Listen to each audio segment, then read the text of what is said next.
Allahumma salli ala habibina wa syafiina wa maulana Abil Qasim al-Mustafa Muhammad. Allahumma salli ala Muhammad. Allahumma salli ala Muhammad wa ali Muhammad. Allahumma salli ala Muhammad wa ali Muhammad. Wa ala alihi wa sahbihi wa man tabi'ahum bi ihsan ila yaumil amma ba'd. Masyiral muslimin, saimin, saimat rahimakumullah, dimanapun berada, kita bersyukur bersua kembali dalam keadaan sehat walafiat, dalam keadaan berpuasa. Dan kita sekarang setelah menunaikan salat subuh, lalu kemudian kita menghadapkan hati dan pikiran kita untuk belajar dari Allah Subhanahu wa taala melalui kitab sucinya. Seperti biasa, sebelum kita merenungkan, mentadabburi ayat-ayat yang akan kita bahas, kita mulai dengan membaca ayat-ayat tersebut, tadarus. Yaitu pagi ini kita mulai dengan surat Hud ayatnya 111 sampai 115. 111 sampai 115. Bagi yang ingin membacanya sendiri, silakan dibuka surat Nabi Hud, surat Hud, surat 11 ayatnya 111 sampai 115. Mari kita masuk ke screen untuk membaca bersama-sama.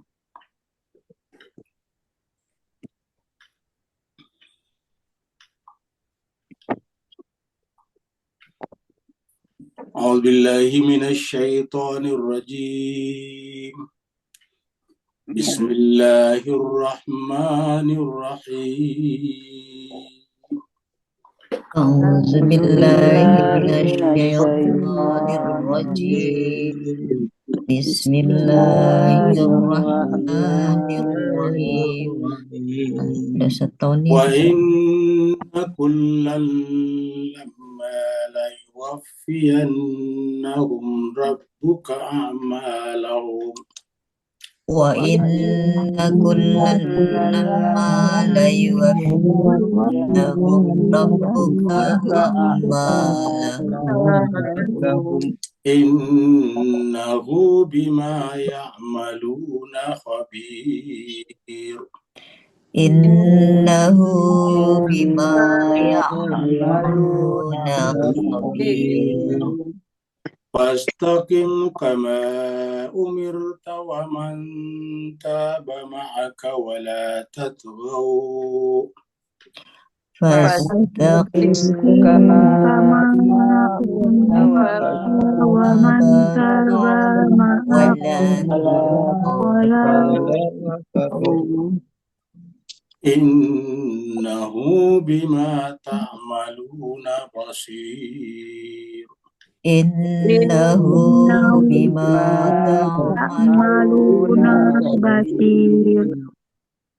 Wala tarkanu ilal ladzina zalamu fatamassakumun nar.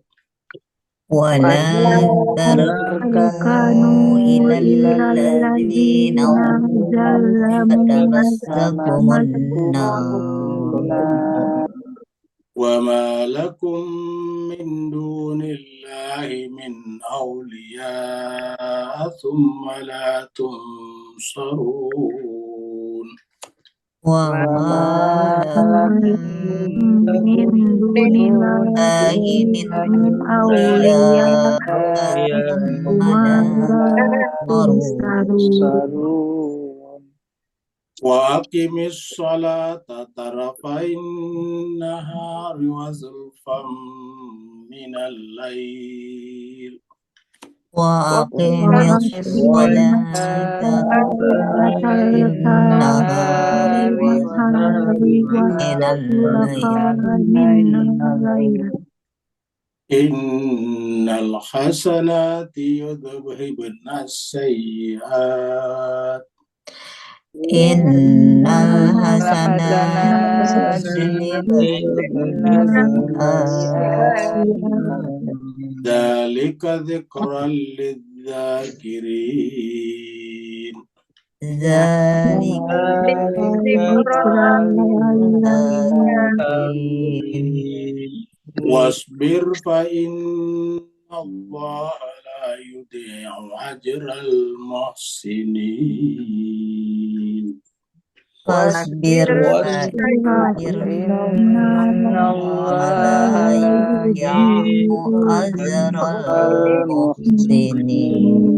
صدق الله العلي العظيم. صدق الله العلي العظيم. اللهم صل وسلم وزد وبارك على رسول الله وآله وأصحابه على رسول الله وآله وأصحابه. اللهم صل على محمد اللهم صل على محمد وآل محمد. اللهم صل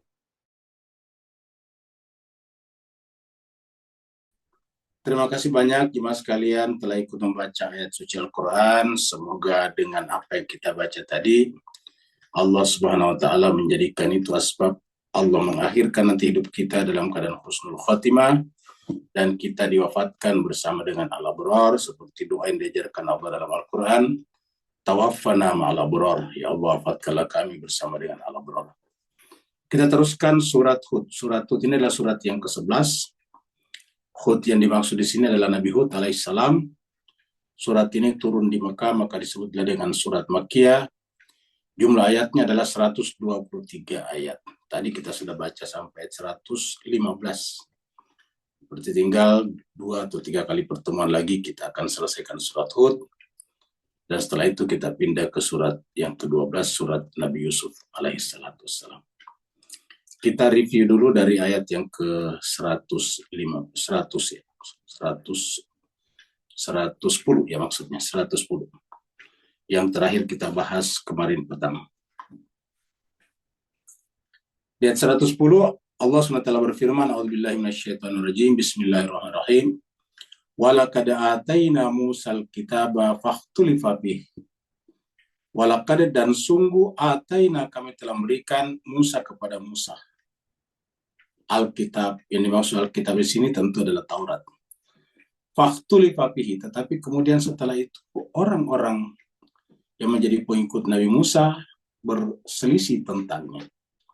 Jadi Al-Quran kitab suci yang seharusnya menjadi pemandu bersama, tapi justru menjadi sumber perpecahan. Fakhtulifa fihi.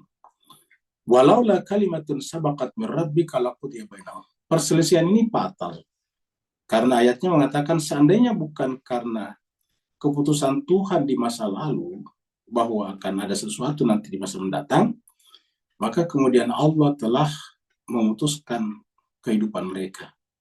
Allah akan menghukum mereka, membinasakan mereka, dan kehidupan sudah terhenti sampai di situ. Wa innahum lafi syakkim minhu murib. Sungguhnya mereka itu terhadap kitab suci menjadi ragu dan bimbang. Kapan menjadi ragu dan bimbang? Setelah mengalami perubahan, yaitu karena ikhtilaf. Orang-orang yang ikhtilaf ini yang berbeda, masing-masing menciptakan versinya sendiri. Jadi menciptakan versinya sendiri. Beda dengan kita di Islam sekarang, Al-Quran tidak punya versi. Al-Quran tidak punya versi Syafi'i. Al-Quran tidak punya versi Hanafi, Hambali. Al-Quran tidak punya versi Sunni, Syiah, atau Ibadi. Semuanya sama. Kalau misalnya ada perbedaan mazhab Syafi'i, Hanafi, itu adalah caranya ulama tersebut melakukan istinbat hukum terhadap sumber-sumber yang ada di dalam hadis-hadis Nabi. Jadi itu yang menyebabkan perbedaan, tapi bukan terjadi perubahan pada Al-Quran. Jadi Al-Qurannya tidak mengalami tahrif, terutama dari sisi tulisan. Sekarang kita masuk ke pembahasan baru, yaitu ayat 111 yang kita tadi baca.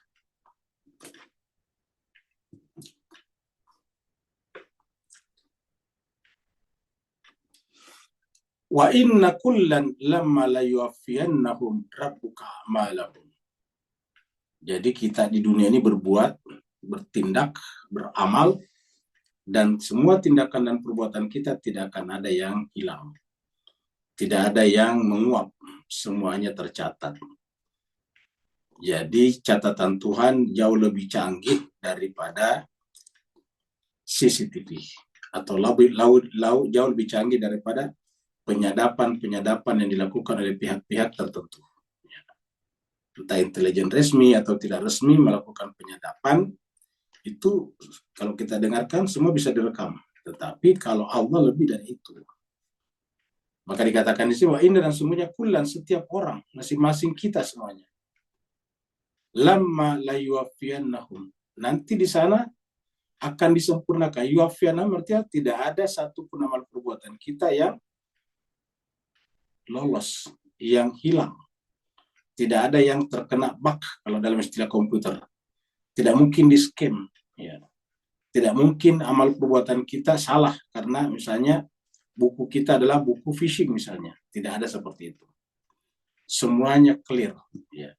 La yuwaffiyannahum rabbuka, Tuhanmu akan menyempurnakan. Artinya menyempurnakan itu memberikan secara sempurna. Tidak ada yang dikurangi, tidak ada yang ditambahi. Dari apa? Dari amal-amal perbuatan manusia. Jadi semua yang kita lakukan tercatat. Ibarat bendahara yang sangat piawai. Jadi yang namanya bendahara yang sangat piawai itu setiap transaksi Rp1, Rp0,5 tercatat di sana. Berapa yang masuk, berapa yang keluar, jenis pemasukan, jenis pengeluaran, semuanya ada di sana tercatat. Semua lalu lintas atau cash flow daripada uang, semuanya tercatat dengan rinci di sana. Dan tidak ada salahnya. Koma-komanya, sekian angka di belakang koma, semuanya tidak ada yang rusak, tidak ada yang salah. Kurang lebih begitulah kalau membayangkan perbuatan Tuhan. Jadi ini adalah perbuatan Tuhan. Perbuatan Tuhan jauh ya, di atas perbuatan artificial intelligence. Artificial intelligence itu masih berbentuk data. Jadi dia mengambil data yang sudah ada. Ya. Mengumpulkan data namanya dari apa yang disebut dengan big data. Lalu kemudian diubah. Ya, jadi sebetulnya disebut dengan artificial intelligence itu sebetulnya bukan baru. Kita sudah mengenalnya sejak tahun 70-an, 80-an, namanya kalkulator. Cuma kalkulator dulu itu kan cuma angka-angka, bilangan-bilangan. Tapi cepat kita menghitung pakai kalkulator. Kalau kita menghitung kan masih pakai catat dulu, tambah ini, kurang itu, kali sekian, itu masih panjang. Tapi kalau kalkulator, coba aja. Tambah sekian, kurang sekian, kali sekian, bagi kesekian, itu cepat sekali keluarnya. Kenapa? Karena tinggal mengumpulkan data dari angka-angka yang sudah ada di dalam dirinya. Tinggal terhubung satu sama lain. Air network di antara bilangan-bilangan itu. Nah, kalau dulu angka, sekarang adalah kata-kata, bahkan huruf-huruf yang dirangkai jadi satu. Di mana diambilnya tadi itu angka-angka huruf-huruf? Dalam apa yang disebut dengan big data. Kalau kalkulator tadi ada dalam diri kalkulator, jadi bilangan itu sudah ada di dalam kalkulator itu, tinggal dihubungkan 1 sampai 9 bilangan itu. Ya. Begitulah seterusnya. Jadi sebetulnya yang namanya artificial intelligence bukan sesuatu yang baru sebetulnya. Dia adalah bentuk lain daripada kalkulator. Ya. Jadi kalau kalkulator itu apa namanya mengkalkulate, menghitung, kalkulator. Ya kalau ini adalah mengarang, menyusun kalimat. Jadi kita bisa sebagai komposer, ya. Sebagai menulis, membuat komposisi. Ya. Nah, Allah SWT jauh di atas itu. Di dalam Al-Quran dikatakan, seandainya seluruh alam semesta ini, atau seluruh tumbuh-tumbuhan di bumi ini dibuat jadi pena, dan kemudian air di lautan diubah jadi tintanya, dan ditambah sebanyak itu lagi, habis dan belum sanggup menuliskan ilmu Tuhan. Maka apalah artinya amal perbuatan kita dibanding dengan pengetahuan Tuhan. Dan amal ini adalah perbuatan Tuhan. La yuwaffiyannahum rabbuka a'malahum. Jadi tidak ada yang luput. Innau, sungguhnya dia Allah SWT bima ya'maluna khabir. Bukan hanya sekedar mengetahui, tapi memberitakan. Jadi sekaligus memberitakan. Khabir itu kabar, ya, mengkabarkan. Jadi bukan hanya dia mengetahui, tapi memberitakan. Banyak di antara kita yang punya pengetahuan, tapi tidak bisa memberitakan. Karena memberitakan itu harus punya dua keterampilan. Keterampilan pertama adalah keterampilan menulis, keterampilan menyusun kalimat. Keterampilan yang kedua adalah keterampilan narasi kalau dibacakan di media misalnya. Nah, Jadi terkadang ada orang yang punya pengetahuan tapi tidak bisa diberitakan. Nah, ini Allah katakan apa? Innahu bima ya'maluna khabir. Allah itu adalah Maha mengetahui apa yang mereka manusia kerjakan. Jadi tidak ada yang luput. Nah, makrifat kita kepada Allah tentang ini harusnya membuat kita tercegah dari perbuatan-perbuatan yang bisa menyebabkan kita bermasalah nanti di akhirat. Ya. Misalnya kita dengarkan ada korupsi di mana-mana. Nah, itu kan yang berhasil ketahuan saja. Kan berarti banyak lagi di bawah. Jadi kalau korupsi itu kelihatan di muka, di permukaan, itu kan berarti di bawahnya banyak. Ya, yang ketahuan saja segitu, apalagi yang tidak ketahuan. Artinya bahwa sistem pengungkapan korupsi itu bagaikan gunung es. Gunung es itu yang kelihatan cuma sedikit, pucuknya, puncaknya. Tapi di bawahnya lebih besar lagi yang tenggelam di dalam air. Nah, beginilah kurang lebih. Nah, pengetahuan Tuhan itu adalah mengetahui segala-galanya dan tidak ada yang tersembunyi bagi Tuhan. Nah, kalau ini yang kita pahami jemaah sekalian, maka harusnya tidak ada manipulasi pembukuan, tidak ada pencatatan yang sengaja dirusak. Nah, kata-kata pencatatan dirusak itu misalnya diangkat, namanya di markup, ya, tidak ada. Kita lihat ayat yang sejalan dengan ayat itu tadi. Di sini kita buka surat Al-Ahqaf, ya. Surat Al-Ahqaf ini surat 46 ayat 19. Walikullin darajatun mimma amilu. Setiap orang mendapatkan derajat dari apa yang mereka kerjakan. Apa yang bisa kita tangkap dari sini bahwa perbuatan kita dan perbuatan berangkat dari pikiran berangkat daripada belajar, jadi belajar, Iqra, kemudian lahir pengetahuan lahir tindakan, perbuatan. Nah, perbuatan itu akan melahirkan derajat, tingkatan-tingkatan. Jadi setiap orang itu berbeda-beda tingkatan yang tergantung dari pengamalan daripada ilmunya. Dan ilmunya tergantung daripada pembelajarannya, iqra'nya, belajarnya. Ya. Jadi manusia itu ditentukan oleh derajatnya, bukan ditentukan derajat pengetahuannya, amalnya. Bukan ditentukan oleh warna kulitnya. Bukan ditentukan oleh suku bangsanya. Bukan ditentukan oleh darah keturunannya, terahnya. Tapi ditentukan oleh amal perbuatannya. Kalau perbuatannya baik, derajatnya naik. Kalau perbuatannya buruk, derajatnya turun. Dan derajat ini bertingkat, namanya derajat itu bertingkat-tingkat. Derajat itu sama dengan pangkat. Ya, pangkat-pangkat di pegawai negeri dan tentara polisi itu kan ada ketahuan. Dari yang paling rendah sampai yang paling tinggi bintang 4 misalnya. Itu derajat itu. Dan itu tergantung daripada prestasi namanya kalau di sana. Jadi tergantung daripada prestasinya. Nah, begitu juga di hadapan Allah SWT, walikullin darajatun mimma amil. Setiap manusia ini akan mendapatkan derajat-derajat sesuai dengan amal perbuatannya. Jadi itu menjelaskan kepada kita bahwa apa yang kita dapatkan sesuai dengan perbuatan kita. Ingat, terlebih perbuatan kita, tindakan kita, aksi kita. Ya. Jadi siapa yang malas beraksi, bertindak, ya berarti derajatnya rendah. Dalam dunia pengetahuan misalnya, atau dalam dunia realitas sekarang ini, negara-negara yang maju ya memang kerja keras. Mereka rata-rata pekerja keras dari sisi pengetahuan, penelitian, inovasi, dan pekerja keras dari sisi ekonomi misalnya. Maka kemudian negara dan bangsanya maju. Jadi dari situ amalnya. Makanya kan berkali-kali Tuhan juga mengatakan bahwa manusia itu merugi kecuali iman dan beramal saleh. Wal asr innal insana lafi khusr illal ladzina amanu wa amilus salihati. Ya. Jadi tingkatan negara-negara itu ditentukan oleh amalnya. Ya. Jadi kalau kita misalnya negara muslim berada di bawah, di kaki piramida, kan ada berbentuk piramida ini, struktur sosial dunia, ya berarti memang kemampuan kita cuma segitu dan harus diangkat, di-upgrade. Bagaimana cara mengupgrade-nya? Mendorong, memotivasi orang untuk belajar. Maka cuma sekalian kalau ada orang atau umat Islam yang secara ekonomi di bawah, tapi tidak ada keinginan untuk belajar, ya repot.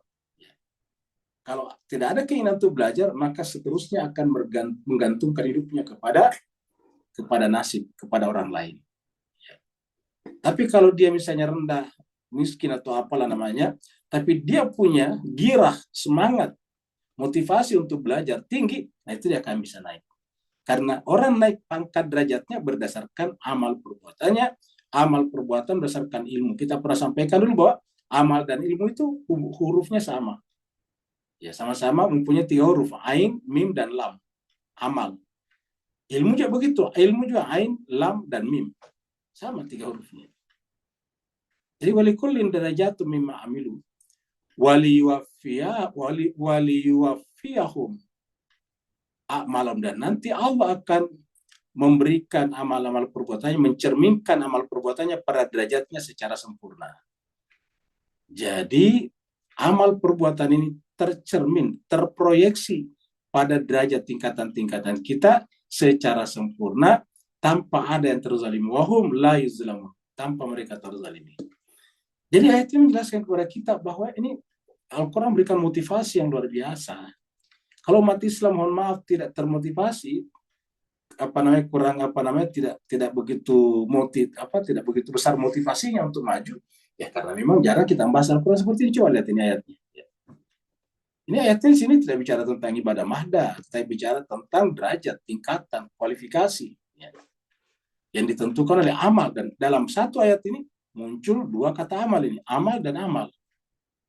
Ya, bedanya di sini adalah amal adalah kata kerja, di sini amal kata benda, ya, atau isim. Jadi kesimpulannya orang beramal melahirkan amal.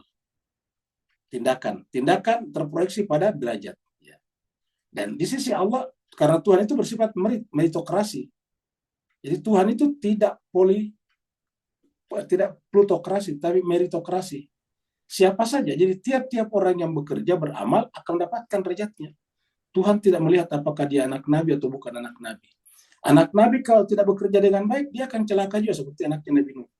Istri Nabi kalau tidak bekerja dengan keras juga akan celaka juga seperti istri Nabi Nuh dan istri Nabi Lut. Jadi Tuhan itu benar-benar meritokrasi. Jadi siapa yang menegakkan sistem meritokrasi, berarti menegakkan sistem ketuhanan. Terlepas apakah di agamanya Islam atau tidak Islam. Karena ini Tuhan mengatakan walikullin darajatun mimma amilu waliyuwaffiyahum a'malahum wa hum la yuzlamun. Lanjut.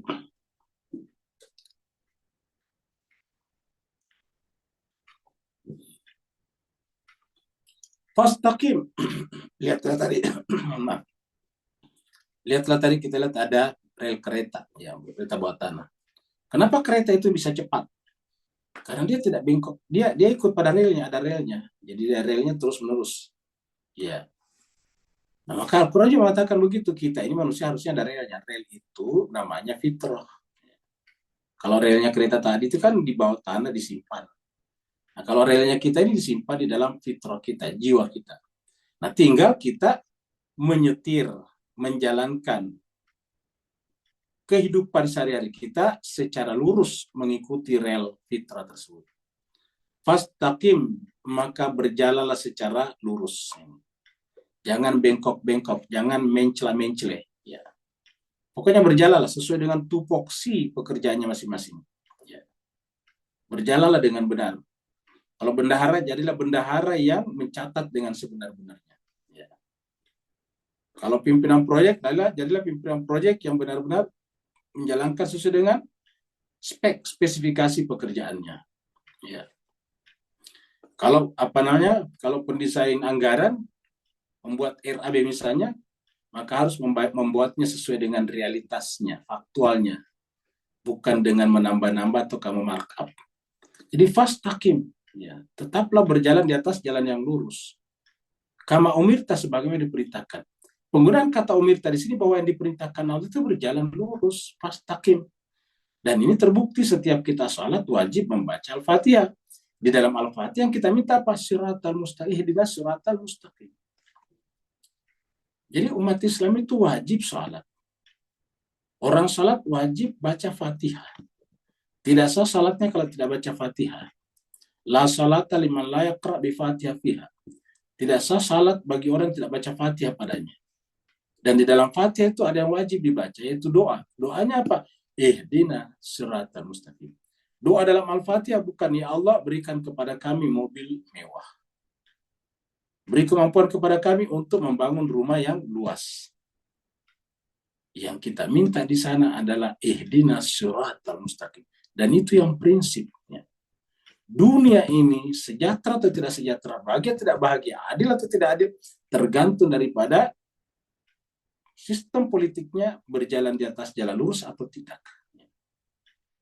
Fastaqim kama umirta, maka ya Allah, maka wahai kalian, berjalanlah di atas jalan lurus sebagaimana diperintahkan.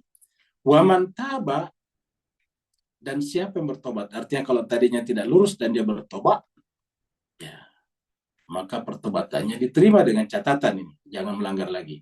Wa man taba, siapa yang bertobat, maka bersama kamu Muhammad. Jadi siapa yang bertobat bersama Nabi, maksudnya itu bertobat yang selama ini menentang Nabi, ataukah jalan hidupnya konflik dengan perjalanan hidup Nabi, maka ketika kembali kepada jalannya Nabi namanya bertaubat. Maka ada kata ma'aka di belakangnya. Waman taba, siapa yang bertobat, ma'aka bersama kau Muhammad. Wala tatgau, dan tidak melakukan pelanggaran. Kata-kata tatgau sebetulnya tidak bukan pelanggaran. Dari kata togo, tidak aku, tidak arogan, tidak egoistik, tidak anania, ya, tidak narsistik. Ya. Kenapa dilarang ini? Takut jangan narsistik.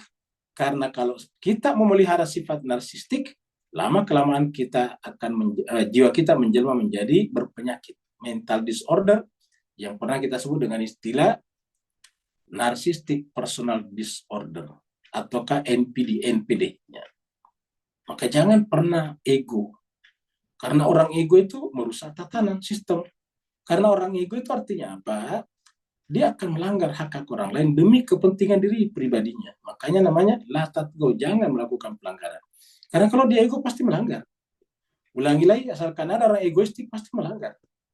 Karena orang egoistik itu adalah melanggar hak orang lain demi kepentingan pribadinya atau demi kepentingan kelompoknya. Wala tatgau, dan jangan melanggar. Innahu bima ta'maluna wasir. Karena sungguhnya Allah mengetahui, melihat. Di sini Allah melihat, maha melihat apa yang kalian kerjakan. Muncul lagi amal di sini, muncul lagi kata amal nih. Innahu bima ta'maluna basir. Jadi ayat ini masih kelanjutan dari sebelumnya, yaitu tentang amal.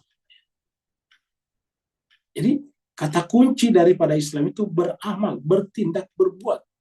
Jadi orang yang pasif, orang yang apatis, orang yang skeptis tidak ada tempat dalam Islam. Kenapa? Orang apatis pasti melambat perbuatannya, amal tindakannya.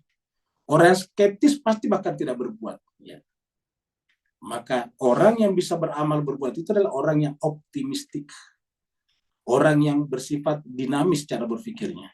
Orang yang melihat ke depan secara progresif. Nah itu dia baru beramal. Innahu bima ta'maluna basir. Allah itu maha melihat apa yang kalian kerjakan.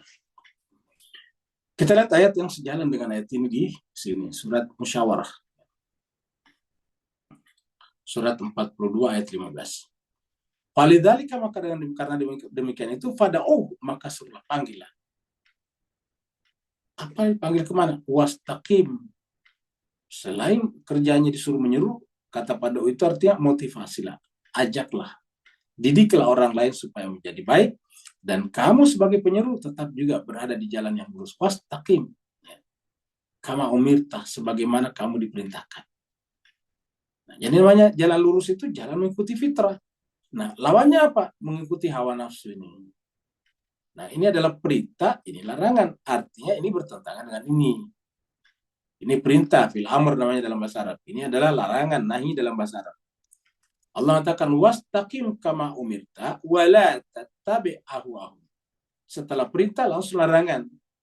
Dan tetap berjalan di atas jalan lurus sebagaimana diperintahkan, dan jangan mengikuti hawa nafsu, terutama hawa nafsu mereka. Karena kalau kita mengikuti nafsu mereka, berarti kita menjadi seperti robot yang diprogram oleh mereka. Ya. Software yang mereka gunakan pada diri kita namanya hawa nafsu. Wala tattabi' ahwa'ahum. Jangan ittiba, mengikuti hawa nafsu mereka. Wakul, dan katakanlah, amantu bima anzalallahu min kitabin. Katakanlah, saya beriman, saya mempelajari apa yang Allah turunkan dari kitab suci. Nah, dari kita lihat sini bahwa yang bisa membuat orang berada di jalan lurus adalah taat kepada apa yang Allah turunkan, itu apa? Kitab suci. Jadi berkali-kali sebut kitab suci karena kitab suci adalah the mother of all of knowledge. Induk daripada pengetahuan, bahkan all knowledge itu adalah induknya adalah Al-Quran. Nah, jadi kalau kita ingin jalan lurus, ikuti Al-Quran. Kalau kita ingin melawan hawa nafsu kita, ikuti kitab suci. Karena ini hawa nafsu tadi dilawan nih, jangan ikuti. Supaya jangan mengikuti hawa nafsu, maka imani, laksanakan, pelajari apa yang Allah turunkan dalam bentuk kita dari kitab suci. Wa umirtu, dan aku diperintahkan, ini kata Nabi, aku diperintahkan li'adila bainakum, untuk bersikap adil. Coba lihat. Jadi ini jarang dibicarakan. Padahal ini adalah keadilan, adalah unsur penting dalam agama. Aku diperintahkan untuk apa? Li'adila, untuk menegakkan keadilan bainakum, di antara kalian. Karena keadilan itu adalah sendi paling utama dalam sistem sosial. Keadilan itu adalah rukun paling penting dalam struktur sosial. Sampai kita sering biasa menyampaikan bahwa kalau tidak ada keadilan, tidak ada kedamaian. No justice, no peace. Tidak ada keadilan, tidak ada kedamaian. Wa umirtu li'adila bainakum. Aku diperintahkan untuk menegakkan keadilan di antara kalian. Jadi keadilan ini penting sekali, jemaah sekalian. Jadi mulai daripada Allah menurunkan kitab suci kepada kita melalui nabinya. Kitab suci itu adalah merupakan induk seluruh pengetahuan dan kita pelajari. Maka ayat pertama turun, Iqra, bacalah. Semua kita bisa baca. Tapi alangkah naibnya kalau kita membaca semua jenis pengetahuan, tapi Al-Quran kita tidak baca. Kita berkali-kali jadi S1. Ada orang berkali-kali jadi S2. S2 pertamanya hukum, S2 keduanya adalah ekonomi, S2 ketiganya adalah misalnya manajemen. Tetapi bertahun-tahun waktunya belajar, tapi tidak mempelajari Al-Quran secara saksama. Ini adalah kerugian besar. Ya, kerugian besar. Karena dia mempelajari apa? Mempelajari partikularitas pengetahuan, tapi tidak mempelajari payung pengetahuan, yaitu kitab suci. Maka kata Al-Quran mengatakan, waqul amantu bima anzalallahu min kitabin wa umirtu li'adila bainakum. Allahu rabbuna wa rabbukum. Allah itu adalah Tuhan kami dan Tuhan kalian. Allah yang mana? Yang menyuruh menegakkan keadilan. Allah yang mana? Yang menyuruh kita untuk berpengetahuan. Allah yang mana? Yang melarang kita mengikuti hawa nafsu. Allah yang mana? Allah yang menyuruh kita selalu berjalan di jalan yang benar, yang lurus. Lana a'maluna walakum a'malukum. Tetapi ini adalah prinsip kami dari sini ke sini. Tapi kalau kalian memilih jalan lain, silakan. Tafadhal. Please. Ya. Kalau kalian memilih jalan lain, silakan. Ya. Apa prinsipnya? Lana a'maluna walakum a'malukum. Kami bertanggung jawab atas perbuatan kami, amal tadi ini, tindakan kami, dan kalian bertanggung jawab atas perbuatan kalian. Perbuatan kami menentukan derajat kedudukan kami, perbuatan kalian menentukan derajat kedudukan kalian. Ingat tadi, walikulli darajat. Di ayat pertama tadi. La hujjata bainana wa bainakum. Tidak ada hujjah. Tidak bisa ketemu diskusi kita. Kira-kira begitulah. Lebih baik kita berjalan sendiri-sendiri. La hujjah. Tidak ada lagi hujjah. Tidak ada argumentasi antara kami dan kalian. Toh nanti di akhirat kita akan disatukan. Wa Allahu yajma'u bainana. Allah kelak akan mengumpulkan di antara kita. Jadi untuk apa kita ribut, bertengkar? Jadi nggak perlu kita menyerang keyakinan orang, agama orang, apalah. Silakan aja mereka lakukan masing-masing. Apa sebabnya tuh nanti semuanya akan mati dan kembali kepada Allah. Apapun agamanya, apapun ideologinya, apapun keyakinannya, gnostik atau agnostik, ya, teistik ataupun ateistik, ya, semuanya pasti akan mati. Ya. Allahu yajma'u bainana. Allah pasti akan mengumpulkan kita semuanya. Wa ilaihil masir, dan kesanalah kepada Allah lah kita semuanya kembali. Allah adalah tempat kembali semuanya. Inna lillah, kita semuanya dari Allah. Wa inna ilaihi rajiun. Dia adalah al-masir, tempat kita kembali. Ya.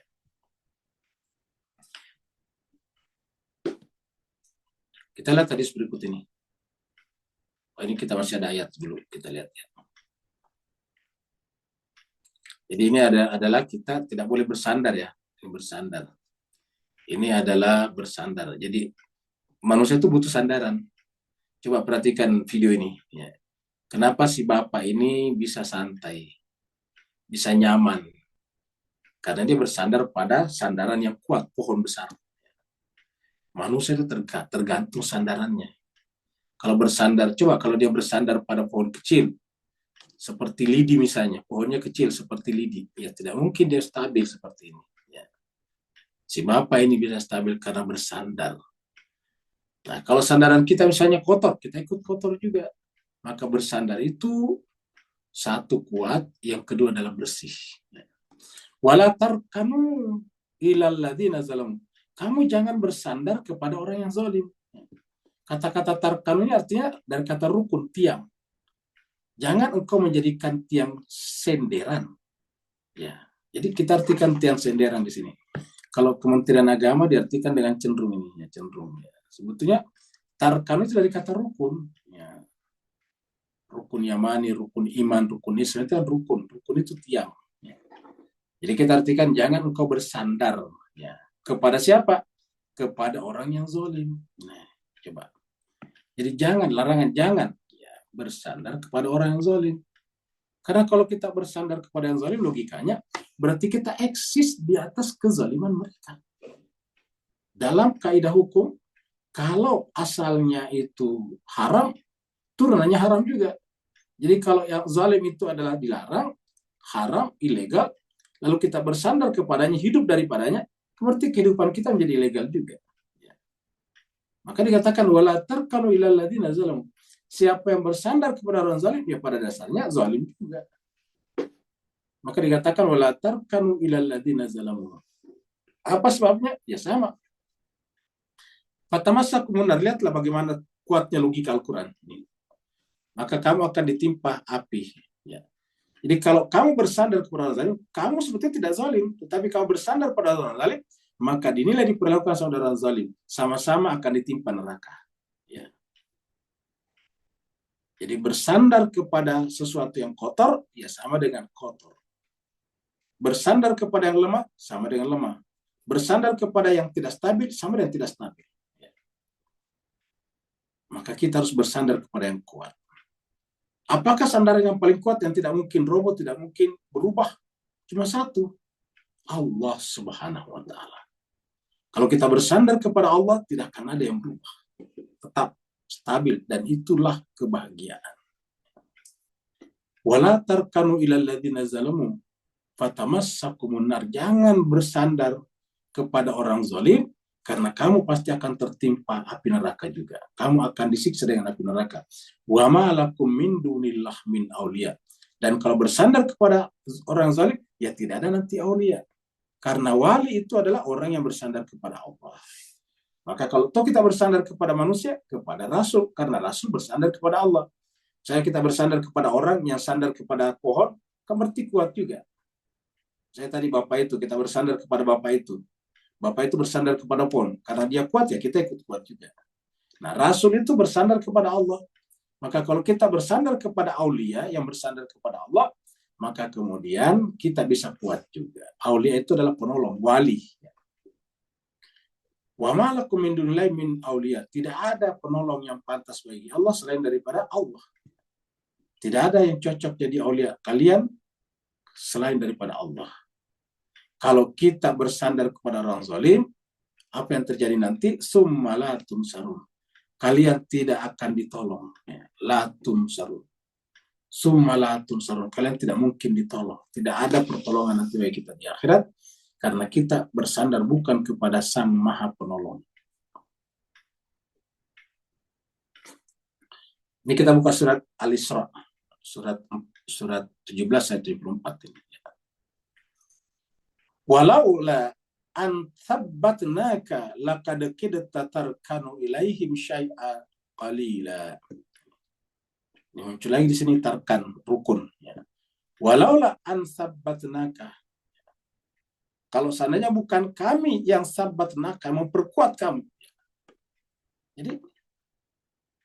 Jadi yang berhak memperteguh itu Allah, karena dia mah kuat. Thabbatnaka, memperkuat. Kami yang perkuat kamu.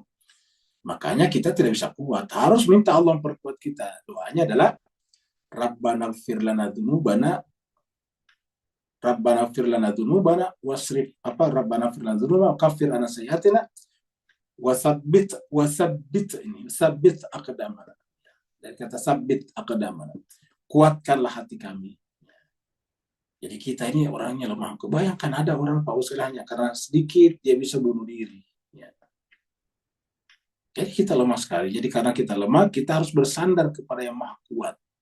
Maka dikatakan, walaula an tsabbatnaka. Seandainya bukan kami yang perkuat kamu, laqad kidta. Niscaya kamu nyaris, kidta itu hampir-hampir saja, tarkanu ilaihim, bersandar kepada mereka.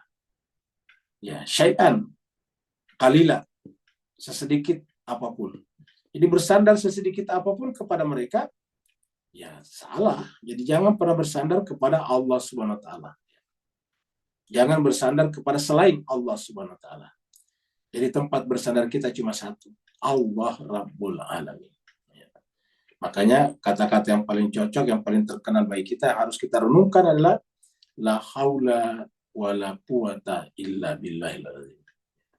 Kalau kita salat biasa baca bihaulillahi wa quwwatihi aqumu wa aqud. Bihaulillah, dengan daya Allah, wa quwwati, dan kekuatannya, energinya, aqumu wa aqud, saya berdiri dan aku duduk. Jadi kita bisa duduk dan berdiri karena kekuatan Allah, energi yang datang dari Allah. Ya. Dan itu sudah sejalan dengan ilmu fisika. Karena fisika mengatakan energi itu tidak bisa diciptakan dan tidak bisa dimusnahkan. Energi hanya bisa berubah dari satu bentuk ke bentuk yang lain.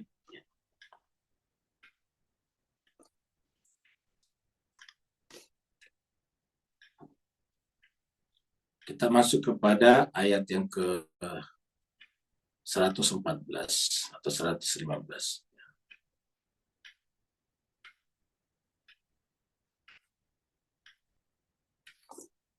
Wa aqimis sholata, dan dirikanlah salat. Tarafain nahari. Tarafain ini dari kata tarafani. Tarafani itu dua tepi. Ini aslinya ini tarafani. Ya. Jadi kalau Bapak sekalian ngerti bahasa Arab, ini dalam bentuk musanna tadinya dua ini tarafani begini. Ya. Ya. Tarafani. Jadi tadinya begini tulisannya ke bawah ini. Ya. Tarafani. Dua tepi. Tapi karena ini disandarkan ke sini namanya mudhafun ilaih, ini harus hilang nunnya. Ya. Dengan ahamzanya. Jadi tarafai hilang hilang nunnya dan ini berubah jadi hamzah bengkok nanti di sini. Tarafain jadi ya tarafain nahari. Jadi kita lihat di sini. Jadi lihat dua tepi siang. Jadi dua tepi siang di sini. Jadi ini adalah digabungkan menjadi satu. Namanya mudhafun ilaih. Jadi dirikanlah salat. Screen-nya tak nampak. Hafal tak? Ya. Kenapa? Halo. Silakan Pak Nur. Hafal tak? Ayatnya tak keluar screen tak? Hafal. Oh ya? Yang Bapak Ibu yang lain kelihatan nggak di layar? Kelihatan, Ustaz. Nah, berarti Pak Nur aja. Kelihatan, Pak Nur, ya. Ustadz. Nah, berarti cuma Pak Nur di Singapura ini, ya. Cuma gambar. oh, saya pun tak lihat Ustaz.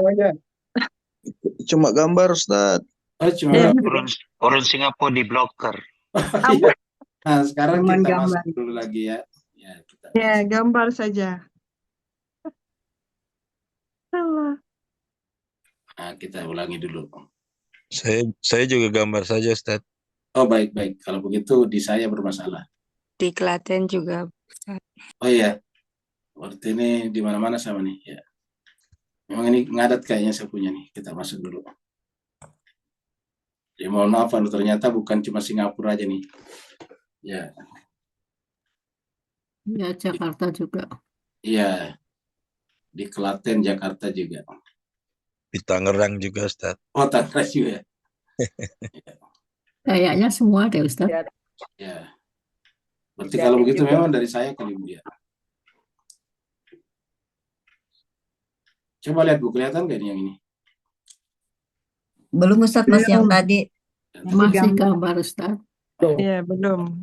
Kalau begitu saya keluar dulu, baru kita masuk lagi.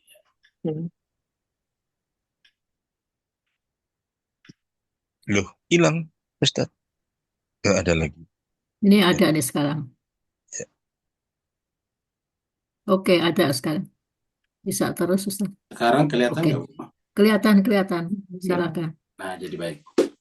Nah, Nah, jadi kita teruskan lagi tadi nih. Jadi Al-Quran mengatakan, wala tarkanu ilal ladzina zalamu. Kamu jangan condong kepada orang zalim, karena kita nanti akan ikut juga dihukum seperti orang zalim, yaitu nar. Jadi ini Al-Quran luar biasa logikanya. Jadi kalau kita bersama dengan orang buruk, dihitung dengan orang buruk juga. Ya. Kata orang, kalau kita ikut bersama dengan penjual minyak wangi, pasti kita akan harum juga. Kalau kita ikut bersama dengan tukang las, pasti kita kepercik api juga, seperti itulah. Ya. Maka dikatakan, wala tarkanu ilal ladzina zalamu fatamassakumun nar wa ma lakum min dunillah. Tidak ada selain Allah bagi kalian yang pantas jadi wali. Jadi wali kita adalah Allah. Kalau kita mencari selain daripada Allah, la tumsarun, summa la tumsarun. Kalian tidak akan ditolong. Ya, kita tadi sudah sampai di sana.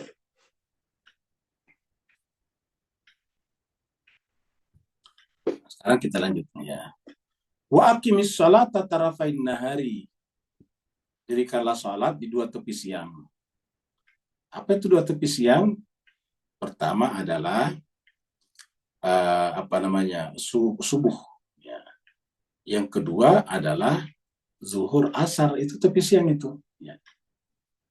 Wazul paminal lain, dan kemudian sebagai malam yaitu maghrib dan isya. Jadi 5 di sini isinya. Disebutkan tiga, tarawih kan 2, berarti ada 2. Kemudian zulfa minal lain 3. Ya, 3 waktu salat. Ya. Ini nanti sejalan dengan surat Al-Isra. Nanti kita lihat surat Al-Isra. Jadi kita ulangi, di sini ada 3 waktu salat. Ya. Yang pertama ini 2 tepi siang. Di sini isinya 2 ya. Jadi di sini adalah 2 isinya. Ya. Di sini adalah 2 waktu salat di sini. Yaitu salat fajar, subuh, dan salat zuhur asar. Karena zuhur asar itu kan tepi siang kedua. Karena startnya zuhur asar itu setelah matahari condong ke barat. Ya. Namanya dulu kisyams. Yang kedua adalah zulfa minal lail, malam. Jadi harus sudah malam. Yang kedua adalah zulfa minal lail, zulfan. Dari kata zulfa minal lail, banyak nama zulfan. Zulfan minal lail, bagian malam. Di sini juga ada 2 salat di sini, yaitu maghrib dan isya. Di sini adalah 2 subuh, yang kedua adalah zuhur asar. Tepis yang pertama subuh, tepis yang kedua adalah zuhur asar. Kemudian malam 2 isinya juga, itu maghrib dan isya. Jadi waktu salat 3, tetapi jenis salat 5. Ingat, jangan salah paham. Kita ulangi lagi, waktu salat itu klaster salat ya, atau time frame salat itu ada 3. Yang pertama kalau berdasarkan ayat ini adalah tepis yang pertama yaitu subuh. Yang kedua tepis yang kedua yaitu dari matahari tergelincir sampai matahari terbenam. Di sana ada 2 salat yaitu zuhur dan asar.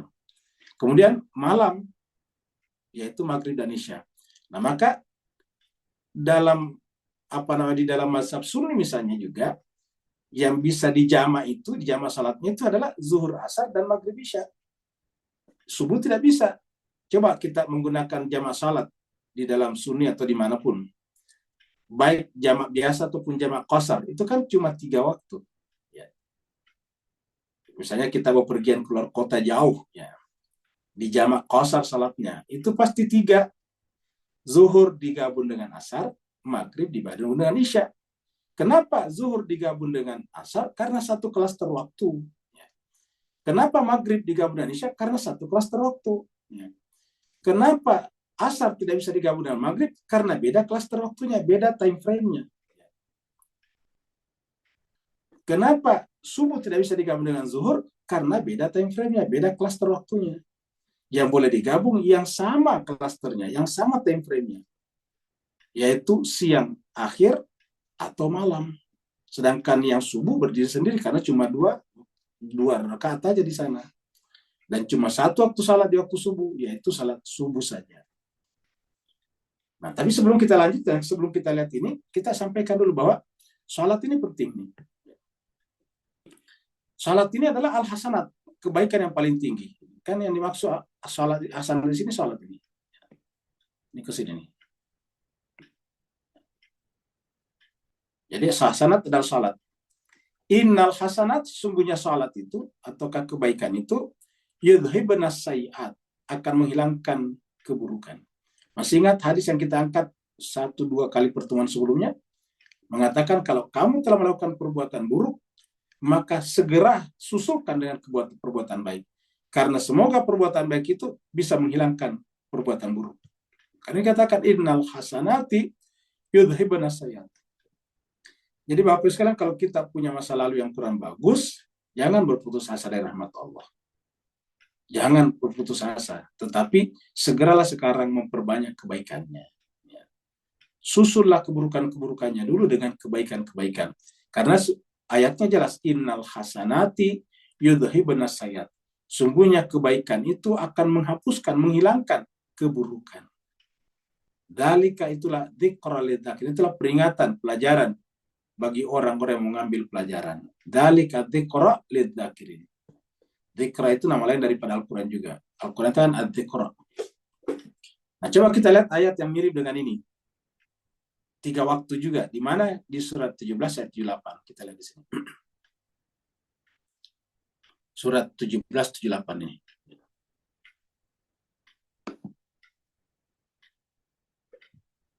Ini jemaah sekalian. Ini apa? Kayak hang-hang di komputernya.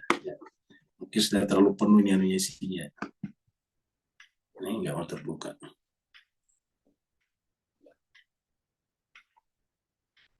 Kita angkat lagi ke sini.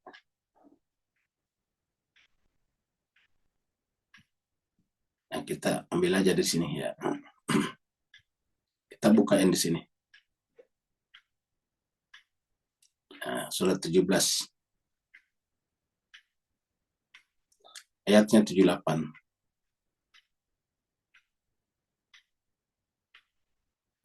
Nah, jadi jelas sekali, coba kita lihat surat 17 ayat 78.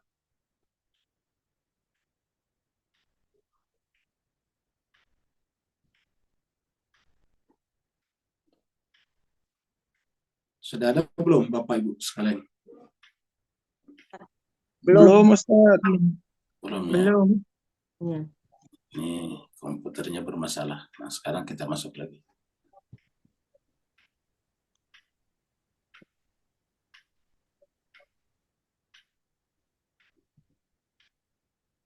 Sudah belum?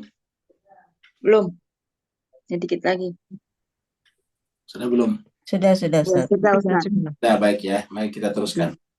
Nah, tadi kita lihat surat Hud ayat 114. Jadi kalau nanti Bapak ada yang tanya, mana pembagian waktu salat dalam Al-Quran? Ada. Kan ada yang mengatakan, mana pembagian waktu dalam salat dalam Al-Quran? Jelas sekali. Satu tadi surat Hud, surat 11 ayat 114. Yang satunya lagi surat 17. Ini surat 17 ayatnya 78. Jadi surat 17 ayat 78. Nah, kita ini mirip. Tadi kan akimis salat juga. Kalau tadi kan akimis salata tarafain nahari, kan begitu. Kalau sini akimis salata li dulu kisyamsi ila gasakil laili wa Qur'an al-fajri. 3 di sini juga nih. Ya. Dirikanlah salat li pada waktu. Ya. Kapan? Dulu kisyams, ketika matahari mulai tergelincir ke barat. Dulu kita tergelincir ke bawah, ke barat.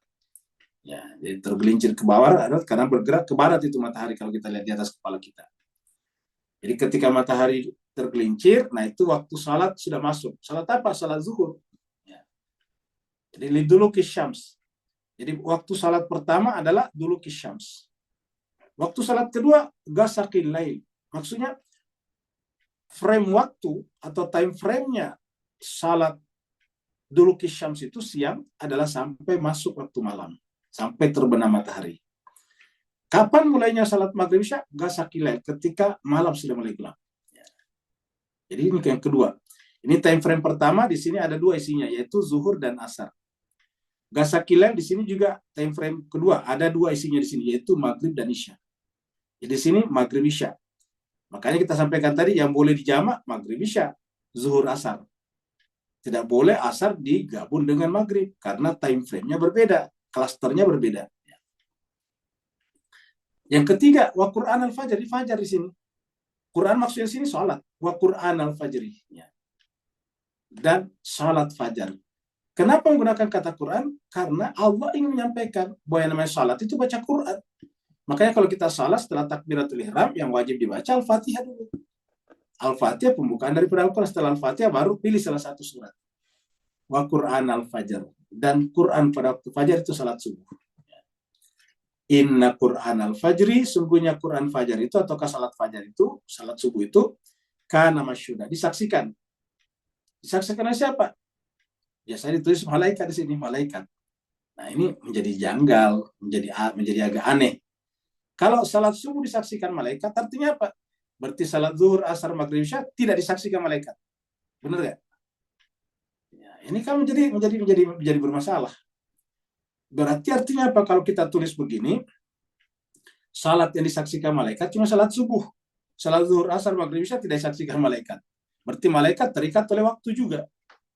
Malaikat kalau begitu bukan makhluk malakuti, tapi dia adalah makhluk duniawi juga yang terikat oleh ruang juga, waktu juga. Dengan demikian, kata malaikat di sini dalam kurung artinya apa? Kata penerjemah. Tidak ada di sini. Lalu apa yang paling masuk akal dengan masyhur di sini? Ya sederhana, apa temanya ini ayat? Temanya ini ayat adalah pembagian waktu salat. Ya. Waktu salat zuhur asar apabila matahari sudah mulai tergelincir ke barat. Waktu salat maghrib isya apabila sudah mulai gelap malam. Lalu apa di sini? Waktu salat fajar kapan? Ya namanya waktu salat sampai subuh itu apabila orang sudah bisa kelihatan. Matahari belum terbit. Tapi malam sudah tidak ada. Karena kalau malam bisa ada, nggak kelihatan orang. Nah, jadi yang disebut dengan masyhur di sini adalah waktu salat fajar, waktu salat subuh. Yaitu ketika orang sudah mulai kelihatan. Masyhur. Ini sama dengan waktu puasa juga. Kapan mulai berpuasa? Pada saat benang merah, benang putih bisa dibedakan. Apa artinya dibedakan? Kan masyhur. Sudah bisa disaksikan bahwa ini benang putih, ini benang merah. Jadi yang dimaksud masyhudat lebih cocoknya adalah orang bisa kelihatan atau benda-benda bisa kelihatan. Itu namanya waktu fajar. Kalau masih gelap gulita, ya bukan waktu fajar. Kenapa? Belum disaksikan. Jadi kalau dikatakan disaksikan malaikat, ya kita nanti mengatakan kalau begitu nggak usah salat zuhur, asar, maghrib, isya. Kenapa? Ya malaikat juga tidak perhatikan kok, nggak dicatat.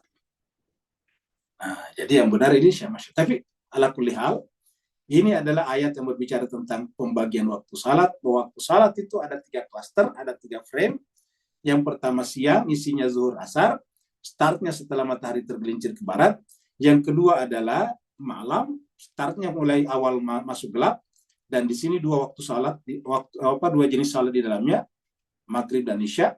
Dan satunya fajar, yaitu waktu salatnya cuma 1, yaitu subuh. Saya kira jelas sekali Pak, terang beneran. Crystal clear. Ya. Seperti itu. Sekarang kita lanjut lagi.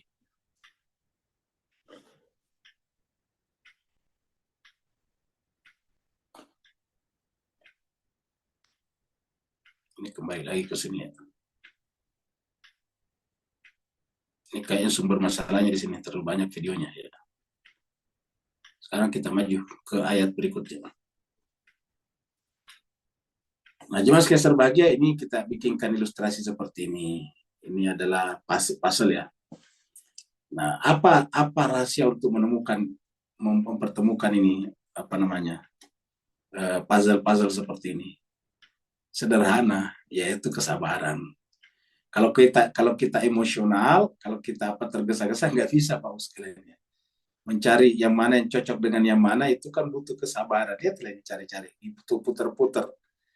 Nah, jadi artinya apa? Hidup ini seperti mencari potongan-potongan puzzle seperti ini untuk ditemukan, sehingga kemudian kita butuh kesabaran. Jadi inti kehidupan ini sebetulnya adalah kesabaran. Ya. Wasbir, maka bersabarlah. Fa inna Allah, maka sungguhnya Allah la yudhi'u ajral muhsinin. Allah tidak pernah menyanyiakan pahalanya, imbalannya, upahnya orang yang muhsin. Coba kita lihat di sini ada kata muhsin.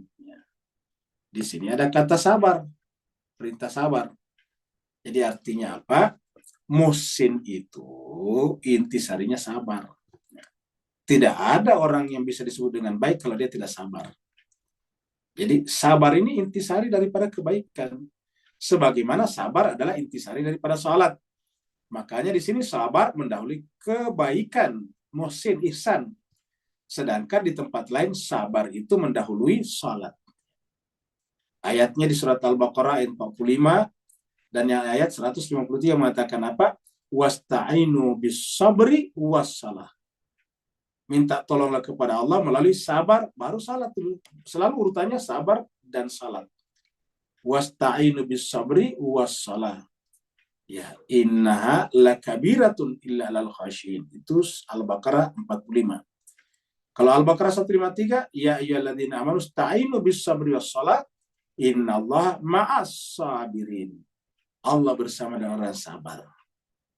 Nah, jadi ini yang harus kita lakukan. Kita lihat dulu hadis berikut ini. Ya. Banyak dalam Al-Quran kata-kata sabar. Ya.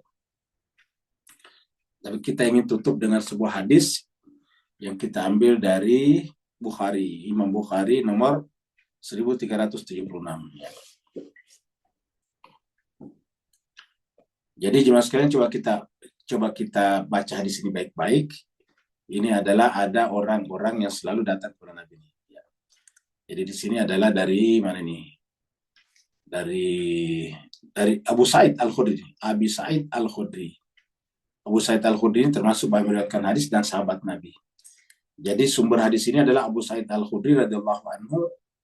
Ya, mengatakan apa? Inna nasan, sesungguhnya ada sejumlah orang. Nas itu sejumlah orang. Ya. Ada sejumlah orang ya, minal ansar, dari ansar, maksudnya orang Madinah. Sa'alu, bertanya Rasulullah SAW kepada Rasulullah. Bertanya, meminta sebetulnya. Meminta kepada Rasulullah SAW.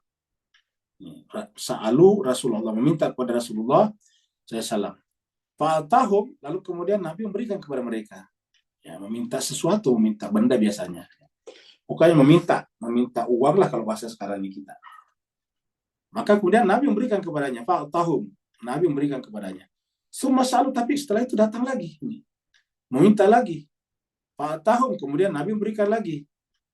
Setelah itu selesai, enggak. Summa sa'alu, kemudian datang lagi, minta lagi.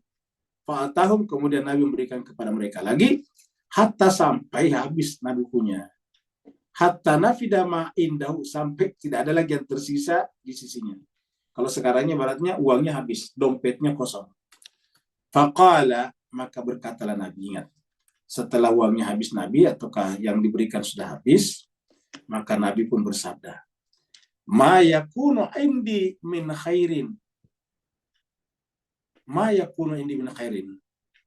Tidak mungkin ada lagi tersisa di saya. Khairin itu bisa diartikan harta benda, uang lah kalau sekarang. Saya tidak mungkin punya uang lagi. Falan ad-dakhirahu ankum. Tidak mungkin saya menyembunyikan dari kalian. Maksudnya kalau saya ada baru katakan tidak ada, kan berarti menyembunyikan. Jadi kalau saya mengatakan tidak ada, ya tidak ada. Kira-kira itulah. Karena ini yang mau meminta hari ini mendesak Nabi. Mengatakan saya nggak punya lagi. Ya, tidak mungkin saya menyembunyikan sesuatu dari kalian. Ya, sini. Faman ad-dakhirahu ankum. Tidak mungkin saya menyembunyikan sesuatu kalau saya punya ada. Kalau saya ada, tidak mungkin saya menyembunyikan dari kalian. Nah, tapi yang kita ingin lihat adalah ini nasihat Nabi dari sini. Kita baca dari sini. Sampai di sini. Wa may yasta'fif. Siapa yang menjaga diri dari meminta-minta. Yasta'fif itu iffah. Siapa yang menjaga diri nih? Menahan diri untuk tidak minta-minta. Jadi iffah itu adalah menahan diri untuk tidak meminta-minta. Wa may yasta'fif. Siapa yang menahan diri untuk tidak minta-minta. Yu'affahullah. Maka Allah pasti akan mencukupkan padanya. Ya. Allah akan memberikan kepadanya.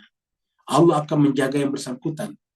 Jadi kalau ada orang yang menjaga diri yang tidak minta-minta, yu'iffahullah. Allah pasti akan menjaganya juga. Wamat, maksud menjaganya itu dengan memenuhi kebutuhannya kalau dia berusaha. Wa may yastaghni yughnihillah. Siapa yang merasa cukup, maka Allah mencukupinya. Maksudnya bercukup sehingga tidak perlu meminta-minta kepada orang. Wa may yatasabbar yusabbirhullah. Siapa yang sabar, maka Allah akan menjadikan orang itu juga sabar. Wa may yatasabbar, Allah membuatnya juga sabar.